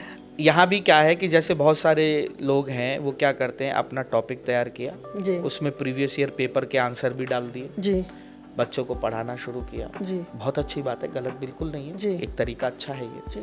और फिर उन्होंने बताना शुरू किया और बच्चों को दिख रहा है कि हाँ यार गजब पढ़ाया, और उसने प्रीवियस ईयर पेपर उठाया, वो सब मिल गया। लेकिन क्या यूपीएससी अपने क्वेश्चंस को रिपीट करता है? नहीं करता है। क्या प्री में, मेंस में क्वेश्चंस को रिपीट करता है? नहीं होता है। वहां आप पुरानी चीज पढ़ लिए जो उसने पूछ लिया, नई अप्रोच आई कहाँ आपके पास? अब बच्चा इसी में परेशान है। मैंने इसीलिए प्रश्न पूछा, ये समझ ही नहीं पा रहा है बच्चा। मैं इसीलिए प्रश्न पूछा, जो आपने उसका जवाब पहले ही दे दिए हैं, जो मैं लास्ट में प्रश्न पूछने वाला था कि बच्चे को ये लगता है जैसे क्वेश्चन आ गया, दूसरा नोट्स उठाया, वो देखा उसमें वो पुराना प्रश्न पत्र पड़ा हुआ है, उसको लग गया कि बस यही सब हाँ हाँ यही अमृत का कलश है, उसे पी लेते हैं। वो अप्रोच डेवलपमेंट पे काम नहीं करता है, और जब तक अप्रोच डेवलपमेंट पे काम नहीं होगा, यूपीएससी में सिलेक्शन दूर की कौड़ी है। बिल्कुल। तो दो प्रश्न हमारे क्लियर हुए, एनसीईआरटी की प्रिपरेशन कैसी करनी है, जीएस में अप्रोच कैसे रखनी है, ये तो क्लियर हो गया। प्रोसेस के बारे में हम लोग पर चर्चा कर लेते हैं कि इस जर्नी को कैसे स्टार्ट किया जाए, जो एडवांस जीएस की प्रिपरेशन की जर्नी है। एडवांस जीएस जैसा कुछ है नहीं अतुल जी, मैं आपको बताऊं, ये एक भ्रांति फैलाई गई है बिजनेस के पॉइंट ऑफ व्यू से। ठीक है, कि ये जो है ये एडवांस और ये लो, और ये एक बात बताइए आप मुझे, अगर आप इब्राहिम लोदी के बारे में पढ़ रहे हैं तो आप इब्राहिम लोदी के बारे में पढ़ते समय कैसे उसे जो है कैटेगराइज करेंगे कि ये लो लेवल, ये एडवांस लेवल? बिल्कुल सर, बिल्कुल अप्रोच जो होनी चाहिए। हाँ, मैं अगर पवन पढ़ा रहा हूँ, ठीक है, या मान लीजिए कि मैं अगर जो है कोई भी एक एक्स टॉपिक पढ़ा रहा हूँ, और मैं उसमें क्या बच्चों को, मान लीजिए अगर मैंने पवन पढ़ाई तो मैं ये कहूँगा कि देखो खाली थल समीर जल समीर ये हो गया तुम्हारा प्री तैयार, अब आ जाओ पवनों के प्रकार को लेके कौन कौन सी क्या होंगी, ये आ गया एडवांस। ये तो बेवकूफ़ी, ये जो मॉडल जिन लोगों ने भी तैयार किया मुझे नहीं पता। आप जो भी टॉपिक पढ़ते हैं शुरू से लेके एंड तक पूरा अच्छे से पढ़ते हैं। ये एक मैं आपको बताऊं, 2021 में क्वेश्चन आया, ये दिक्कत तब करता है बच्चों को जब उनको समझ में आता है अच्छा यार ये अब मैं इसका उत्तर क्या लिखूं। मैंने तो जो फैक्ट पढ़ा था वो कहीं नहीं। एक 2021 में क्वेश्चन आया कि भारत को उपमहाद्वीप की संज्ञा दी जाती है, क्यों, डिस्क्राइब करें। ये जो प्रश्न पूछा गया, हाँ, अब आप इसे किससे रिलेट करेंगे? ये तो अपने आप में सारी चीजों को लेके चल रहा है, समाहित कर लिया उसने। हाँ, अब आपने पढ़ा है क्या, ये प्री, ये एडवांस, ये वो। आप अप्रोच अपनी तैयार करो बिल्कुल। तब आएगा आपको। तो मान लीजिए जैसे अब 2021 में ये पूछा, मुझे भविष्य में लग रहा है कि ये एक प्रश्न बन सकता है, ये मतलब और पूछ लेना चाहिए यूपीएससी को। देखिए जब आपके पास स्टूडेंट बहुत ज़्यादा हैं और बहुत ज़बरदस्त माइंडसेट वाले स्टूडेंट हैं, तो आपको उनको फिल्टर करने में आपको कुछ ना कुछ चेंजेस लाने पड़ेंगे। यूपीएससी ये करता है। तो एक क्वेश्चन ये यूपीएससी हो सकता है आगामी किसी परीक्षा में आप लोगों को मिल भी जाए कि क्या कहते हैं, भारत एक उष्ण कटिबंधीय देश है या शीतोष्ण कटिबंधीय देश? अब कुछ लोगों को तो अपनी ही किताब याद आ जाएगी कि नहीं, भारत तो ट्रॉपिकल कंट्री है, जबकि अगर आप देखेंगे तो भारत का अधिकतम विस्तार सब ट्रॉपिकल और टेम्परेट रीजन में है ज़्यादा, लगभग यानी कि कहा जाए कि उष्ण कटिबंधीय क्षेत्र की तुलना में उपोष्ण और शीतोष्ण कटिबंधीय का जो भाग है वो लगभग दो गुना है। उसके बावजूद भारत को कहा जा रहा है क्या, उपोष्ण कटिबंधीय कैटेगरी में रखा जाता है। क्यों? अब यही क्वेश्चन बना, अब क्या जवाब दोगे आप? हाँ, अब इसको इस तरह से किसी ने पढ़ा ही नहीं है और ना कोई पढ़ाया है, तो इस तरह से आप कोई भी विद्यार्थी आंसर इसका तभी दे पाएंगे जब हॉलिस्टिक। मैं ये सारी चर्चा मैं अपना यूट्यूब चैनल, मेरा भी है यूट्यूब चैनल IAS ज्योग्राफी बाबा के नाम से, तो मैं वहां पर ये बताता हूँ, ठीक है ना, ये चीजें मैं बोलता हूँ कि देखो भैया ऐसे नहीं, ऐसे पढ़ो, अप्रोच को लेकर आओ। आज नहीं तो कल धीरे धीरे मैं फैल रहा हूँ, ठीक है, बच्चों तक पहुंच रहा हूँ मैं। तो एक समय तो आएगा ना कि समझ में उसको आएगा। हाँ, बस फर्क इतना, जितना जल्दी समझ में आए तो भैया भविष्य बना लो, क्योंकि हम तो जो करना था हमने कर लिया, ठीक है ना। अब हमारी गलतियों से अगर सीख पाओ तो सीख लो। बिल्कुल सर, बिल्कुल जी। तो सर अभी तक जो हम लोगों ने बात की GS और NCERT, इन दोनों में आपने एकदम क्लियर कर दिया कि कोई ना एडवांस है ना कोई बेसिक है। बिल्कुल अप्रोच होनी चाहिए, तो उसको आप कंक्लूड कर दीजिए कि बच्चा एक प्रकार से अपने आप में समझ ले कि हमारे लिए ये जी। आप अतुल जी ने जो कहना चाह रहे हैं, सबसे बड़ी बात आप जो क्वेश्चन पूछ रहे हैं अतुल जी, ये ओपन प्लेटफॉर्म पे कोई इस तरीके से जो है बच्चों के हित में पूछता नहीं है। मैं लिटरली आपको बताऊं, ठीक है, क्योंकि स्टूडेंट मैं देखता रहता हूँ ना, चीज लोगों से जुड़ा हूँ, वहाँ सीधे मुद्दे की ऐसा है वैसा कुछ नहीं। तो ठीक है, मैं ओवरऑल आप लोगों को एक चीज़ बताता हूँ, सिंपल सी बात।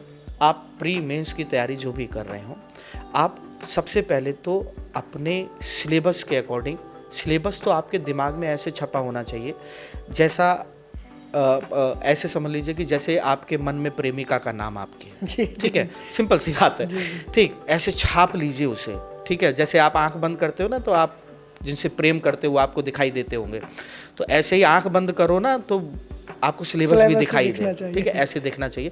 सिलेबस को करो, फिर उसके बाद आप NCERT को बहुत अच्छे से फॉलो करो। मैं फिर से कह रहा हूँ, 3 बार NCERT पढ़ें आप लोग। पहली बार में खाली पढ़ें और जितना कैप्चर हो सकता है करें। दूसरी बार में पेन लेकर बैठें, जो भूल गए हैं उसको अंडरलाइन करें। तीसरी बार में अप्रोच समझें उस बात को, उस लाइन को कहने का क्या मतलब है। बिल्कुल, ये अगर आपने तैयार कर लिया तो आपका प्री और मेंस लगभग तैयार है। लेकिन हाँ, मैं ये नहीं कहूँगा कि मेंस बहुत अच्छे से तैयार है। उसके बाद आप सब्जेक्ट का रेफरेंस बुक लें और फिर रेफरेंस बुक को आप पढ़ें और वो आप अपने सब्जेक्ट एक्सपर्ट से पूछें कि सर कोई रेफरेंस बुक बता दीजिए, तो बहुत अच्छे से आपकी तैयारी हो सकती है। तो इससे ज़्यादा आपको कुछ करना ही नहीं है और न्यूज़पेपर को फॉलो करते रहें। अतुल जी, सबसे बड़ी समस्या आप देखिए क्या है, मैं विडंबना समझ रहा हूँ इस बात को और मैं ओपनली कह भी रहा हूँ। हो सकता है बहुत सारे लोगों को बुरा लग जाए, लेकिन कहना बहुत जरूरी है। जब मंच मिला है तो कहूँगा। जी। आप देखिए, करंट अफेयर की क्लास अलग अलग प्लेटफॉर्म पे खूब चलती है। बिल्कुल, खूब चलती है और रिपीटली चलती रहती है। और लाखों की संख्या में सुबह 6 बजे उठकर बच्चा जो है फॉलो करता है, देखता है, सब चीजें करता है। अब आप बताइए कि बच्चा अपनी मेहनत दूसरे से कराकर और सोच रहा है कि उसका सिलेक्शन हो जाएगा। बिल्कुल बिल्कुल, जो काम उसका है वो दूसरे न्यूज़पेपर उसे पढ़ना है जी।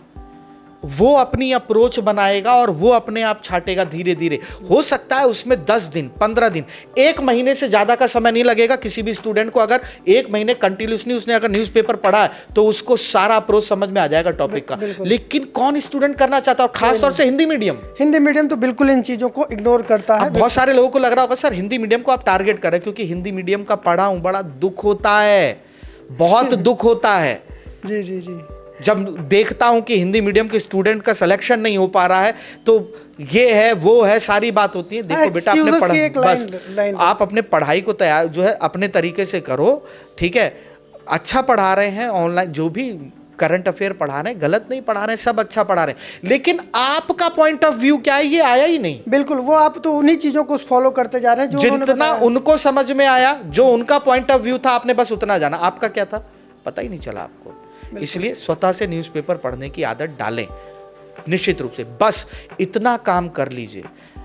और ये काम आप ये भी नहीं कह रहा हूं आपसे कि आप 1 साल कर लीजिए, मैं आपसे इतना कह रहा हूं, इस बात को गांठ बांध कर आप केवल 15 दिन, जो मैं कह रहा हूं इसको फॉलो करके देखिए। 15 दिन, कोई भी डेट आज तय कर लीजिए, आज से आपने शुरू किया और 15 दिन आप अपना इवोल्यूशन खुद करिए कि 15 दिन बाद क्या आपके अंदर परिवर्तन आया या नहीं आया। आप देखेंगे बहुत बड़ा परिवर्तन आपको दिखाई देगा, और यही ही जरूरत है आज के समय में स्टूडेंट को करने की। बिल्कुल, उस रेडीमेड कल्चर से थोड़ा सा अलग हटना पड़ेगा विद्यार्थियों को। और क्योंकि यूपीएससी का एग्जाम केवल ऑब्जेक्टिव नहीं है, इसमें आपको लिखना रहता है, और लिखने की क्षमता आप तभी विकसित कर पाएंगे जब आपने चीज़ों को पढ़ा है। पढ़ाई से ही आपके थॉट प्रोसेस बनते हैं और उसी से आप नई चीज़ों को जनरेट करके लिख पाते हैं। तो अभी तक की बातों का जो क्रक्स से निकला है कि एडवांस और जीएस जैसी कोई चीज़ नहीं है, अप्रोच सब में आपकी सेम रखनी है, टॉपिक को आपको प्रिपेयर करना है, टॉपिक के हर एक डायमेंशन को जितना डीप आप पढ़ सकते हैं उतना डीप आपको पढ़ने का प्रयास करना है। रही बात जो हमारा सेकंड क्वेश्चन था, सर ने उसको अपने आप से ही जवाब दे दिया था कि न्यूज़पेपर ये भी बहुत महत्वपूर्ण रोल प्ले करता है, क्योंकि वो बहुत सारे डायमेंशन को अपने आप में समाहित किया रहता है। न्यूज़पेपर से आपको ये इस अप्रोच का डेवलपमेंट होता है कि किसी भी सब्जेक्ट को हमें इंटीग्रेट कैसे करना है। जैसे मान के चलिए सर, इंटरनेशनल रिलेशन का कोई न्यूज आया, इंटरनेशनल रिलेशन हो गया, एनवायरमेंट इकोलॉजी हो गया। अब जैसे 2-3 दिन पहले पेपर में आया कि जो भारतीय वन्यजीव बोर्ड है, इसकी जो बैठक है ये गिर की पहाड़ी में होने जा रही है, पहली बार ऐसा होने जा रहा है। अब आप क्या करेंगे वहां, क्या आपको पढ़ाया जाएगा? इस बार बोर्ड का होगी बैठक कहाँ? गिर की पहाड़ी में, एशियाटिक शेरों के लिए जाना जाता है, ये है वो है, बस इतनी सी बात है। सही बता रहे हैं वो, लेकिन क्या यूपीएससी ये पूछेगा ना? उस इंफॉर्मेशन से काम कुछ होने वाला वहां होने के पीछे के क्या कारण है आप देखिए, उसे पढ़िए, न्यूज़पेपर में आया है वो पढ़िए ना। बिल्कुल बिल्कुल, तो न्यूज़पेपर की अप्रोच भी बहुत मायने रखती है, और सेल्फ स्टडी जितना, हाँ आप वीडियो फॉलो करिए, देखिए, सब कुछ करिए, लेकिन खुद पढ़िए। बिल्कुल अपने आप भी पढ़ना है। तो जो की एलिमेंट्स होते हैं, सबसे पहला जो आपके प्रिपरेशन में एनसीईआरटी हो गया। एडवांस जीएस को जैसे सर ने बताया कि जो टॉपिक आप एनसीईआरटी में पढ़े उन्हीं को आपको और ज़्यादा होलिस्टिकली कवर करने की जरूरत है। हाँ, एकदम डीप भी नहीं जाना है, अकॉर्डिंग टू एग्जाम रहना है बस। हाँ जी। और उसके बाद में फिर आपका आता है करंट अफेयर। करंट अफेयर के लिए आप किसी भी सर, करंट अफेयर में एक बड़ा कंफ्यूजन है, जैसे न्यूज़पेपर तो बच्चे फॉलो ही करते हैं, सेकंड उनके दिमाग में हमेशा थॉट प्रोसेस चलता रहता है कि हम किस मैगजीन को फॉलो करें, और मैगजीन फॉलो करना चाहिए या नहीं करना चाहिए। ठीक है, ये बहुत बड़ा प्रश्न है। यहाँ इस समस्या का एक चीज मैं और पूछना चाहता हूँ, मैगजीन के लेबल्स भी डिफाइन कर दिए गए हैं इस मार्केट के द्वारा कि ये इस एग्जाम के लिए मैगजीन है, ये यूपीएससी के लिए है, ये आपके स्टेट पीसीएस के एग्जाम के लिए है, तो उसका क्या सोल्यूशन है? इसीलिए तो मैंने कहा ना कि मणिकांत सर से जो है इंटरव्यू में पूछा गया, आदरणीय मणिकांत सर से, कि और वहाँ कहा गया कि 1,28,000 रुपए का यह जो है एक फील्ड बनता जा रहा है, वो ऐसे ही ना बनता जा रहा है, बच्चों को जबरदस्ती का कैटेगराइजेशन करके, जबरदस्ती का। आप मुझे एक चीज़ बताइए, आपने मुझसे कहा, आपने मुझसे ये पूछा कि सर कौन सी मैगजीन पढ़ें। अगर वो मैगजीन यूपीएससी निकाल रहा है तो समझ में आए जी। क्या यूपीएससी कोई मैगजीन निकालता है? कोई मैगजीन नहीं निकालता। अगर वो मैगजीन माँ सरस्वती स्वयं धरती पर ला रही हूँ, हाँ, तब हम पढ़ लें जी, तो मैं कहूँगा हो सकता है कि भाई सिलेक्शन हो जाए जी। ये सारी मैगजीन्स बनती ही न्यूज़पेपर से हैं। बिल्कुल। दूसरी चीज, यहाँ मैं बच्चों को मुफ्त का एक तरीका बता रहा हूँ जी, ठीक है, मुफ्त का एक तरीका बिल्कुल दिमाग में रखो। न्यूज़पेपर पढ़ो जबरदस्त तरीके से, हाँ। और करंट अफेयर के लिए जो क्लासेस सुबह देखते हो ना, उसे देखते रहो, कुछ पढ़ने की जरूरत नहीं है। हाँ। अगर मान के चले कि किसी कोई मैगजीन लेनी ही नहीं है। अब अगर मान लीजिए कोई ऐसा स्टूडेंट है जिसका कमजोर था या जो न्यूज़पेपर किसी कारणवश नहीं पढ़ पाया जी, अब उसको अपने एग्जाम से पहले करंट अफेयर तैयार करना है प्री के पॉइंट ऑफ व्यू से, तब कोई भी आप बढ़िया सी न्यूज़पेपर मैगजीन ले लीजिए, और मैं किसी का नाम इसलिए नहीं लूँगा क्योंकि पता चले मैं कहूँ ए प्रकार की ले लीजिए, उसमें से कुछ नहीं आया, बिल्कुल बिल्कुल, तो फिर बच्चा कहेंगे वो वहाँ बैठ के बोल रहे थे कि वहाँ से आता है ना बिल्कुल। तो इसमें मैं भी यही कहना चाहूँगा कि जिस चीज़ को आप फॉलो करते आ रहे हैं, जैसे जो न्यूज़पेपर पढ़ रहे हैं या किसी भी यूट्यूब चैनल को फॉलो कर रहे हैं, किसी टीचर के वीडियोस को फॉलो कर रहे हैं, तो उसके द्वारा उसका कंपाइलेशन तैयार किया जाता है। तो आप उस चीज़ को फॉलो कर सकते हैं रिवीजन के पॉइंट ऑफ व्यू से, लेकिन सबका मतलब एक है कि न्यूज़पेपर आपको पढ़ना है, बाकी ये सारी चीज़ें आपके खाने में चटनी और अचार का काम करेंगी। बस इससे ज़्यादा बेस जो है आपका वो सेल्फ स्टडी इन चटनी अचार का होना भी जरूरी है। ठीक है ना, हाँ। खाने का टेस्ट भी बढ़ाता, कई बार होता है कि ठीक है चलो ये नहीं हो पाया, लाओ आज अचार से ही रोटी खा लेते हैं। तो ये आपके लिए काम करें। चलिए, तो ये दो चीज़ों का प्रश्न हम लोगों ने किया। एक बहुत बड़ा प्रश्न सर, और बच्चों ने स्पेशली हमको मैसेज किया था कि जब अमित सर के साथ में आपकी बातचीत हो तो उसमें आप इन प्रश्नों को जरूर पूछिएगा। पहला एक कंसर्न होता है स्टूडेंट के, स्टूडेंट अपनी जर्नी स्टार्ट करने से पहले इन चीज़ों में भटक जाता है। ऑप्शनल को चूज करने का एग्जैक्ट टाइम क्या होना चाहिए, ठीक है, पहला प्रश्न। और इसी में दो प्रश्न और लगे हुए हैं कि कौन सा ऑप्शनल बेहतर होता है। लेकिन मैं आपसे कौन सा नहीं पूछूंगा, मैं पूछूंगा कि geography as a optional GS के लिए बेनिफिशियल किस प्रकार से है जी। और एग्जैक्ट टाइम कब होना चाहिए कि किस समय से एक विद्यार्थी को ऑप्शनल की प्रिपरेशन करनी शुरू कर देनी चाहिए। ठीक है, हाँ, ये एक कंसर्न रहता है। जी जी। और अब आप अगर खाली ज्योग्राफी पे पूछेंगे ना अतुल जी मुझसे, तो एक ये हो जाएगा क्योंकि ये ज्योग्राफी के टीचर हैं तो इसीलिए खाली ज्योग्राफी की बात हो रही है। तो मैं ओवरऑल बात कर लेता हूँ यहाँ पर, ठीक है, ताकि बच्चों के मन में ये ना जाए, क्योंकि आज का बड़ा दिक्कत का समय है। आप सोशल मीडिया पे बैठे कोई भी जो है आम को अनार बनाकर पेश कर देगा, कुछ पता नहीं। बिल्कुल। देखिए, ऑप्शनल का चयन बहुत इम्पॉर्टेंट है आपके सिलेक्शन में, क्योंकि प्री खाली परीक्षा को पास करने का, प्रारंभिक परीक्षा को पास करने की आप इस एग्ज़ाम लायक हैं, बस वो है, क्योंकि इसके मार्क्स जुड़ते नहीं हैं। आपकी जो मेरिट बनती है फाइनल, वो बनती है मेंस और इंटरव्यू पर। तो हमारे लिए ये, या स्टूडेंट के लिए ये ज़रूरी है कि वो ऑप्शनल का चयन किस प्रकार से करे, क्या करे। आज के समय में हम लोग देखें तो एक जो है बहुत चर्चा में जो है ऑप्शनल रह रहा है, हिंदी साहित्य बच्चे बहुत ले रहे हैं, और उसका रिजल्ट भी दिखाया जा रहा है कि बहुत बड़ा रिजल्ट आ रहा है, उसका बहुत बड़ी संख्या में आ रहा है। और मैं ये भी नहीं कहूँगा कि गलत है, नो डाउट अच्छा है, बढ़िया है, सारी चीज़ें अच्छी हैं, ठीक है। लेकिन मैं ये कहना चाहूँगा, मान लीजिए सर कोई अगर क्या कहते हैं ऐसा स्टूडेंट है जो ह्यूमैनिटी के सब्जेक्ट से रहा है, मान लीजिए उसने इतिहास विषय का रहा है या भूगोल विषय का रहा है या पॉलिटिकल साइंस का रहा है, उसने अपनी तैयारी की, तो अगर वो ग्रेजुएशन में अच्छे से पढ़ा है तो इसका लाभ उसे मिल जाएगा वहाँ पर, ठीक है। दूसरा, मान लीजिए ग्रेजुएशन में अच्छे से नहीं पढ़ा है, जो कि ऐसा होता है अक्सर, 90% ऐसा ही होता है। तब ऐसे में स्टूडेंट जिसने आज तक 10th क्लास से लेकर हिंदी खुद कभी सीरियसली नहीं ली, एंड टाइम पे हिंदी साहित्य को पढ़ने के क्रम में आपको नहीं लगता है कि वो अपनी अधिकतम ऊर्जा खर्च कर देगा? बिल्कुल। तो विषय का चयन ऊर्जा के आधार पर भी कर लेना कि आपको किस में ज़्यादा लिख रहा है, क्योंकि बच्चों को लग रहा है कि सबका हो रहा है, ज़्यादा बच्चों का हो रहा है, तो हमको भी यही विषय ले लेना चाहिए। मैं ये नहीं कह रहा हूँ कि मत लो, आप लो, लेकिन अपने क्षमता के अनुसार लो।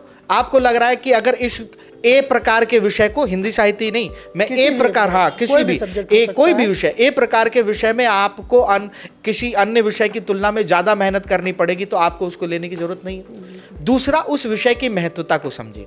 हिंदी साहित्य का एक लाभ बहुत बड़े स्तर पर निबंध के पेपर में मिल जाता है बच्चों को, इसलिए एक अप्रोच वहाँ से ही बनती है। लेकिन अब मैं यहाँ बात करूँगा भूगोल लेना क्यों ज़रूरी, बढ़िया रहेगा। पहली चीज़, जीएस के चारों पेपर्स के बहुत सारी चीज़ें कवर होंगी जी। दूसरी चीज़, निबंध में एक टॉपिक आपका भूगोल या पर्यावरण पारिस्थितिकी से होता ही होता है, तो वो समस्या भी तो आपकी खत्म हो गई जी। तो भूगोल आपकी जो अप्रोच है एग्जाम को क्वालिफाई करने की, उसको मजबूत करता है। अब ऑप्शनल का चयन अगर आप भूगोल के रूप में करते हैं तो आपका प्री भी तैयार होता है, आपका मेंस भी तैयार होता है, आपका साथ ही साथ डिजास्टर मैनेजमेंट भी तैयार होता है, आप साथ ही साथ निबंध में भौगोलिक या भूगोल या पर्यावरण पारिस्थितिकी से पूछे गए टॉपिक पर भी एक अच्छा आंसर राइटिंग कर सकते हो। और सबसे बड़ी बात कि आपको इसका लाभ सामान्य अध्ययन के पेपर में बहुत बड़े स्तर पर मिलता है। हिंदी साहित्य का लाभ मुझे समझ में नहीं आता है कि जीएस के पेपर में कहाँ मिलता है। बस ये है कि एक वो लगा हुआ है कि सिलेक्शन ज्यादा हो रहा है तो हमको वही विषय ले लेना चाहिए तो हमारा भी उससे हो जाएगा, ऐसा कुछ नहीं है। आपको लगता है हिस्ट्री तो आप हिस्ट्री लो, प्री में आपके जीएस में भी काम करेगा।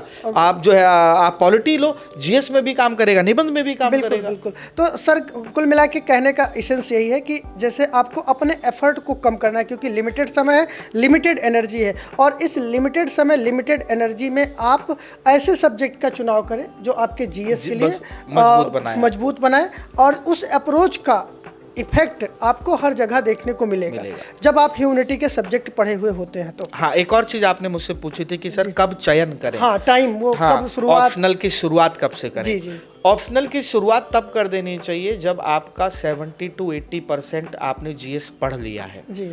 तब आप ऑप्शनल की शुरुआत करें। बिल्कुल। कई बार क्या होता है, स्टूडेंट जीएस भी पढ़ रहा है, ऑप्शनल भी पढ़ रहा है, सब हौच पौच करके बैठ जाता है। बिल्कुल। जीएस को पढ़ने के क्रम में आप क्या करते हैं, सभी सामान्य अध्ययन के सारे विषय, आपका इतिहास हो, पॉलिटी हो, ज्योग्राफी हो, एनवायरनमेंट हो, ये पढ़ा हुआ होता है। जब आप इन विषय में से किसी एक ऑप्शनल को चयन के रूप में लेते हैं तो ऑप्शनल में पढ़ने के समय में आपका समय कम खत्म होता है, आपकी ऊर्जा बचती है अलग प्रकार की चीज़ों को रटने में, क्योंकि आप ऑलरेडी जीएस में पढ़ते चले आए हो उसे, तो वहाँ लाभ मिलता है। तो आपको जब 70-80% जब आपका जीएस कंप्लीट हो जाए तब आपको ऑप्शनल की तैयारी शुरू कर देनी चाहिए। बिल्कुल। तो जो सर ने अभी बताया कि जीएस के साथ में जब ऑप्शनल के चयन की बात हो तो उसके लिए समय आपको लेने की ज़रूरत है। बिना समय लिए आप उसमें फिर वो एक प्रकार से धोखा होगा अपने साथ में। तो इन सारे प्रश्नों के बारे में हम लोगों ने बहुत डिटेल में परिचर्चा की, सारे डायमेंशंस को समझने का प्रयास किया। एक और बहुत महत्वपूर्ण चीज़ होती है आपके प्रिपरेशन जर्नी में, वो होती है टेस्ट सीरीज। टेस्ट सीरीज चाहे प्रीलिम्स की हो या मेंस की। सर पहली चीज़ तो हर एक आदमी टेस्ट सीरीज करवा रहा है, वो भी यूपीएससी स्टेट पीसीएस का, मेंस की भी प्रिपरेशन करवा रहा है। तो पहला तो यही प्रश्न है कि कैसे आइडेंटिफाई किया जाए कि कौन सी टेस्ट सीरीज बेहतर प्रदर्शन कर रही है। और ऐसा तो कोई पैरामीटर सेट नहीं है कि जिसके आधार पर हम ये आइडेंटिफाई कर सकें कि कौन सी टेस्ट सीरीज बेहतर है, लेकिन कुछ ना कुछ क्राइटेरिया होना चाहिए टेस्ट सीरीज आइडेंटिफिकेशन का। और टेस्ट सीरीज का महत्व कितना है और कब से टेस्ट सीरीज ज्वाइन करनी चाहिए, इन तीनों प्रश्नों का, मैं थोड़ा सा प्रश्नों को ज़्यादा लंबा बना दे रहा हूँ। आप एक ही मतलब जो है कई प्रश्नों को एक प्रश्न में पूछ ले रहे हैं। खैर कोई बात नहीं, मैं इसका जवाब देने की कोशिश करता हूं। नहीं तो ज्योग्राफी के टीचर से हम यही एक्सपेक्ट भी करते हैं कि जिस प्रकार से वो सारी चीज़ों को एक साथ मिला के इंटीग्रेटेड। चलिए मैं कोशिश करता हूँ बच्चों के समझ में आए ऐसी कोई बात करता हूँ। इसको बोलने से पहले मैं एक बात कहना चाहूँगा कि बहुत सारे स्टूडेंट, चूँकि मैं कई जगह जो है अन्य राज्यों में भी जाके पढ़ाता हूँ, तो बहुत सारे स्टूडेंट टच में रहते हैं। तो उन स्टूडेंट में से बहुत सारे स्टूडेंट का ये कहना होता है कि सर टेस्ट सीरीज़ क्या उपयोगी है। दूसरा, हाल ही में ये हुआ कि सर ये टेस्ट सीरीज़ ले लें, वो टेस्ट सीरीज़ ले लें, इनकी ले लें टेस्ट सीरीज़, उनकी ले लें। मुझे ऐसा ये लगता है, व्यक्तिगत रूप से मैं ये आपसे एक उदाहरण के माध्यम से बच्चों को समझाने की कोशिश करूँगा कि अर्जुन और एकलव्य में से कौन अच्छा धनुर्धर था। अगर मुझसे पूछा जाए तो मैं तो एकलव्य को कहूँगा। आप एकलव्य को चुनेंगे? ज़्यादातर लोग एकलव्य को चुनेंगे। आप एकलव्य को किस आधार पर चुन रहे हैं ये मैं बताता हूँ, फिर बताइएगा आप उस आधार पर है कि नहीं। आपका एक आधार एकलव्य को चुनने का इसलिए है क्योंकि उसने बिना गुरु के शिक्षा ली, बल्कि गुरु की प्रतिमा से शिक्षा ली, जबकि अर्जुन के पास स्वयं गुरु मौजूद थे। शायद एक आधार ये रहा होगा एकलव्य को चुनने का। यही आधार रहा है, यही एकमात्र आधार है, बाकी तो प्रयास दोनों का बराबर रहा है। बस यही है, आप भी पढ़ोगे ना, ऐसे ही समझ जाओगे सामने वाला क्या कहना चाह रहा है। आप पढ़ो बेटा, पढ़ो, किताब पढ़ो, अखबार पढ़ो, नोट्स ना पढ़ो।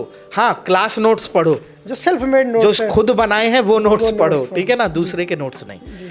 अब अगर हम लोग यहाँ बात करें कि कौन अच्छा है कौन बुरा है, या कौन ज़्यादा शक्तिशाली है कौन नहीं है, ये निर्भर करता है दोनों की प्रैक्टिस पर। जी, अप्रोच और प्रैक्टिस। हाँ जी, अर्जुन इसलिए महान कहलाए क्योंकि गुरु के शरण में तो थे, लेकिन गुरु के शरण में ही वो प्रैक्टिस भी भयंकर करते थे, क्योंकि 5 और थे उनके साथ। हाँ, उस लेवल पे तो नहीं बन पाए। ठीक है, क्योंकि वो प्रैक्टिस करते थे खूब जबरदस्त तरीके से। एकलव्य भी बहुत तगड़ी प्रैक्टिस, शायद अर्जुन जी से भी ज्यादा प्रैक्टिस करते होंगे वो, ठीक है। लेकिन बात ये आती है कि गाइडेंस कहाँ से मिल रहा है। जी जी, ठीक है, गाइडेंस कहाँ से मिल रहा है। तो बिना प्रैक्टिस के ना तो एकलव्य का नाम हो पाता, आज जो हम बात कर रहे हैं जी, बिना प्रैक्टिस के ना तो अर्जुन का नाम हो पाता, बिना प्रैक्टिस के ना ही कर्ण का नाम हो पाता। बिल्कुल। तो इसका मतलब, अब मान लीजिए द्रोणाचार्य जी ने जो, अब मैं इस बात को समझाता हूं कैसे। द्रोणाचार्य जी ने अर्जुन को शिक्षा दी, जी, ठीक है। अब अर्जुन को शिक्षा दी कि ऐसे करो ऐसे करो, अब अर्जुन उस पर प्रैक्टिस ही नहीं करते, हाँ, तो कुछ नहीं तो क्या अर्जुन क्या सबसे महान हो पाते? बिल्कुल नहीं हो पाते। दूसरी तरफ देखिए, गुरु ने शिक्षा नहीं दी लेकिन प्रतिमा को मानकर उन्होंने आधार बनाकर प्रैक्टिस की, और उसके बल पे भी, और अर्जुन के साथ उनका सामना, मतलब अर्जुन के पैरेलल चलने लगे कि वो भी एक, एकलव्य भी महान धनुर्धर था। यानी प्रैक्टिस महान बनाने में एक महत्वपूर्ण भूमिका निभाती है, और ये प्रैक्टिस आप कर सकते हैं टेस्ट के थ्रू, टेस्ट सीरीज के थ्रू।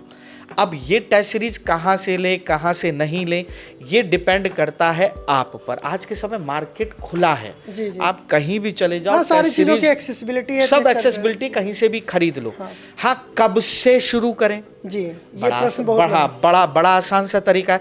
कुछ स्टूडेंट होते हैं कि हम पहले पूरी जीएस पढ़ दे तब करेंगे जी, कुछ स्टूडेंट होते हैं कि हमने आज से ही पढ़ना शुरू, आज से ही टेस्ट सीरीज शुरू जी, वो भी डिमोटिवेट करती है, और वो भी डिमोटिवेट करता है जो सब पढ़ने के बाद लगाते हैं जी।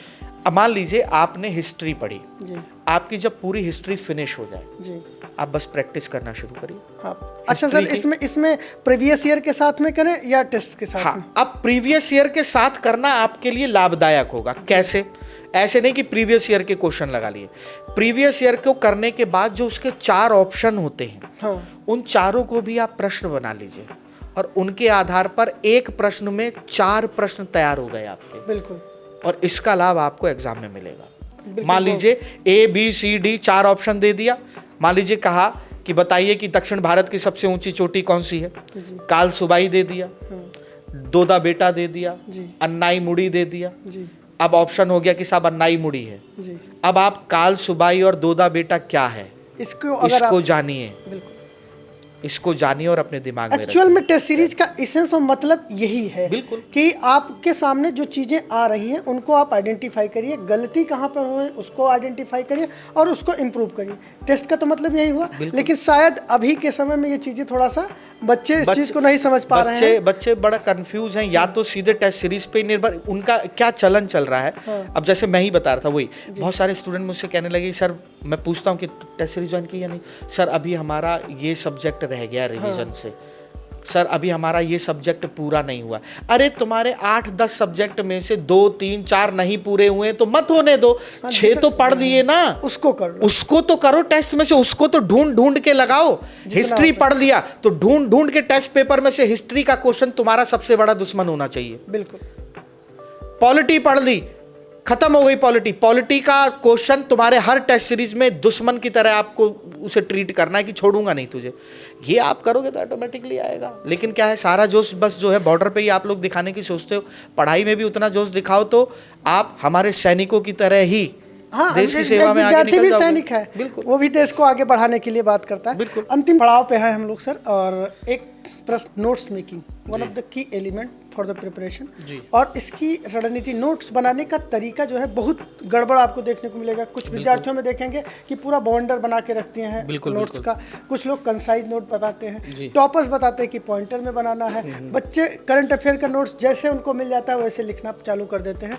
तो क्या बेहतर अप्रोच होनी चाहिए नोट्स मेकिंग की, उस पर थोड़ा सा आप बताइए विद्यार्थियों को, जिससे कि वो बेहतर नोट्स बना सकें और उसको रिवीजन के कॉन्टेक्स्ट में यूज कर सकें। देखिए, यहाँ मैं चाहूँगा कि आप सभी स्टूडेंट को चाहूँगा कि आप लोग यहाँ जो है टॉपर्स की बात को मानिएगा। बिल्कुल। क्योंकि जो टॉपर्स हैं या जो सेलेक्ट हुए, मैं टॉपर्स नहीं, मैं सेलेक्टेड की बात करता हूँ, ठीक है, क्योंकि टॉपर्स करेंगे तो कोई एक कैटेगरी बहुत आ जाएगा और आप वहीं से अपनी कंपेयरिंग शुरू कर देंगे। और सबसे बड़ी एक दिक्कत ये भी है ना कि बच्चा जब तैयारी करने वाला होता है ना, जब एक आध साल हो जाता है तैयारी करते पे, तो वो रोज़ रात में सोते समय 2 घंटे सपने इसमें निकालता है कि मैं अब जब सेलेक्ट हो जाऊंगा ना तो मैं ये करूंगा, अब सेलेक्ट हो जाऊंगा तो मैं वो करूंगा, अपनी एनर्जी वहाँ खर्च करता है। तो मैं बात कर रहा हूँ सेलेक्टेड की। नोट्स बनाने का सबसे अच्छा तरीका जो होता है वो यही ही होता है कि आप अपनी क्षमता जानते हैं। हर स्टूडेंट अपनी क्षमता जानता है और अपनी क्षमता के हिसाब से नोट्स बनाए। वो कैसे बनाए, एक मैं खाली अब एक सजेशन दे सकता हूँ।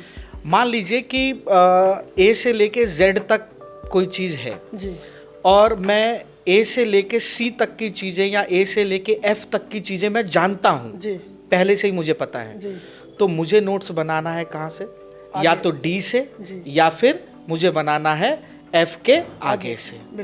ये नहीं कि आप शुरुआत से पूरा बनाने पे बैठे, क्योंकि शुरुआत वाला तो ऑलरेडी क्लास नोट्स आपके पास अवेलेबल है। बिल्कुल आप जो अपना नोट्स बनाएं अपने की पॉइंट में बनाएं, क्योंकि आप क्षमता को जानते हैं। जैसे मैंने एक क्वेश्चन जो आपसे किया कि भारत को उपमहाद्वीप की संज्ञा क्यों दी जाती है, या क्या कहते हैं भारत उष्ण कटिबंधीय देश है या शीतोष्ण कटिबंधीय देश है। तो अब अगर इसका आंसर मान लीजिए या कोई आर्टिकल आया या कहीं मैगजीन में आया, आप उसको कैसे तैयार करेंगे।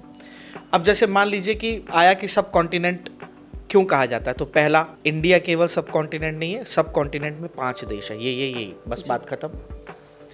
दूसरा, ये महाद्वीप इसलिए है क्योंकि ये सारे फैक्टर काम करने में इसके आते हैं। अब पहला आ गया क्या, हिस्ट्री। दूसरा क्या आ गया, ज्योग्राफी। तीसरा क्या आ गया, जियोलॉजी। चौथा क्या आ गया, यूनिटी। पांचवा क्या आ गया, कल्चर। ठीक है, आप ये अब ऑटोमेटिकली अब जब बात आ गई ज्योग्राफी की, तो अब इतना तो दिमाग में आपको रहेगा ही ना कि ज्योग्राफी से आशय यहाँ पर हमारा जो है इसलिए है क्योंकि भारत के उत्तर में हिमालय का विस्तार हम लोगों को दिखाई दे रहा है और हिमालय जो है भारत को शेष एशिया से अलग कर रहा है और म्यांमार को भी कर रहा है, पाकिस्तान को भी कर रहा है, भूटान को भी कर रहा है, नेपाल को भी कर रहा है। इसीलिए इन 5 देश को उपमहाद्वीप कह दिए। बिल्कुल इस तरीके से किया जाए। अब जैसे हिस्ट्री की बात आई कि सर हिस्ट्री कैसे कंक्लूड करें, तो उसमें सीधे सीधे लिखिए कि भारत इतनी संभावनाओं और इतने संसाधनों का प्रदेश था कि यहाँ गुप्त काल, मौर्य काल, मुगल काल और ब्रिटिशर तक सब खिंचते चले आए। अब उनको लेकर वहां पे लिख दीजिए 2 लाइनें। बिल्कुल ऐसे करके समराइज करके नोट्स बनाने पड़ेंगे। बिल्कुल, मतलब कि ये कहने का मतलब ये हुआ कि जो भी आप पढ़े हैं, वो जो आपको पढ़ाया गया है वो और जो आपने समझा है, इन तीनों का कंपाइलेशन आपके नोट्स में होना चाहिए और वही आपका रिवीजन और वो नोट सिर्फ आप ही के काम आएगा, कोई चुरा भी नहीं पाएगा। उसको कोई कॉपी पढ़ के समझ भी नहीं सकता है, कोई कॉपी पेस्ट भी नहीं कर पाएगा उसे। बिल्कुल बिल्कुल। स्मार्ट स्टडी जिसे कहा जाता है ना, एक होता है जैसे कि सर हम बहुत मेहनत कर रहे हैं या ये जो है बहुत मेहनती है। अब मेहनत 2 प्रकार की है। पहला वो मेहनत कि स्मार्ट स्टडी के साथ काम कर रहा है, दूसरा वो मेहनत जो खेत पे जाके 4 घंटा काम कर रहा है फिर आके पढ़ रहा है, वो भी मेहनत तो मेहनत है। तो अब मेहनत किस प्रकार की, ये आपको डिसाइड करना पड़ेगा। बिल्कुल। तो इस तरह से हमारा जो ये आज का पॉडकास्ट रहा है, इसमें हमने हर एक प्रश्न को कवर करने की कोशिश की। हो सकता है कि आपके कुछ प्रश्न रह गए हों, तो उन प्रश्नों को आप क्रीडोज द लर्निंग ऐप के ऊपर पोस्ट कर सकते हैं। वहाँ से नेक्स्ट सेशन में हम उन सारी चीज़ों को पूछेंगे। और एक पॉडकास्ट में यूपीएससी जैसे महा विशालकाय पर्वत से संबंधित जो प्रश्न होते हैं उनको कवर कर पाना संभव नहीं है और बहुत बड़ा फील्ड है। ये चर्चा का जो दौर है लगातार चलता रहेगा और हर आने वाले समय में हम लोग इसके ऊपर परिचर्चाएं करते रहेंगे। आपके प्रश्न आते रहेंगे, हम उनका जवाब आप लोगों तक पहुंचाते रहेंगे। अंतिम में सर मैं ये चाहूँगा कि आप इस पूरी परिचर्चा को जो हम लोगों ने विद्यार्थियों को ध्यान में रखते हुए विद्यार्थी केंद्रित चीज़ों को हमने डिस्कस किया, उसका कोर क्रक्स आप 1-2 मिनट के अंदर में पूरा बताइए, जिससे कि विद्यार्थी अंतिम रूप से उसको 2 मिनट आपने बहुत बता दिया। मैं इसको जो है 30 से 45 सेकंड में खत्म करूंगा। बिल्कुल बिल्कुल। केवल 5 चीजें हैं, आप सभी लोग कान खोल के इस बात को सुनिएगा। यूपीएससी क्रैक करना है 5 चीजें, 5 चीजों पर काम कर लो जी।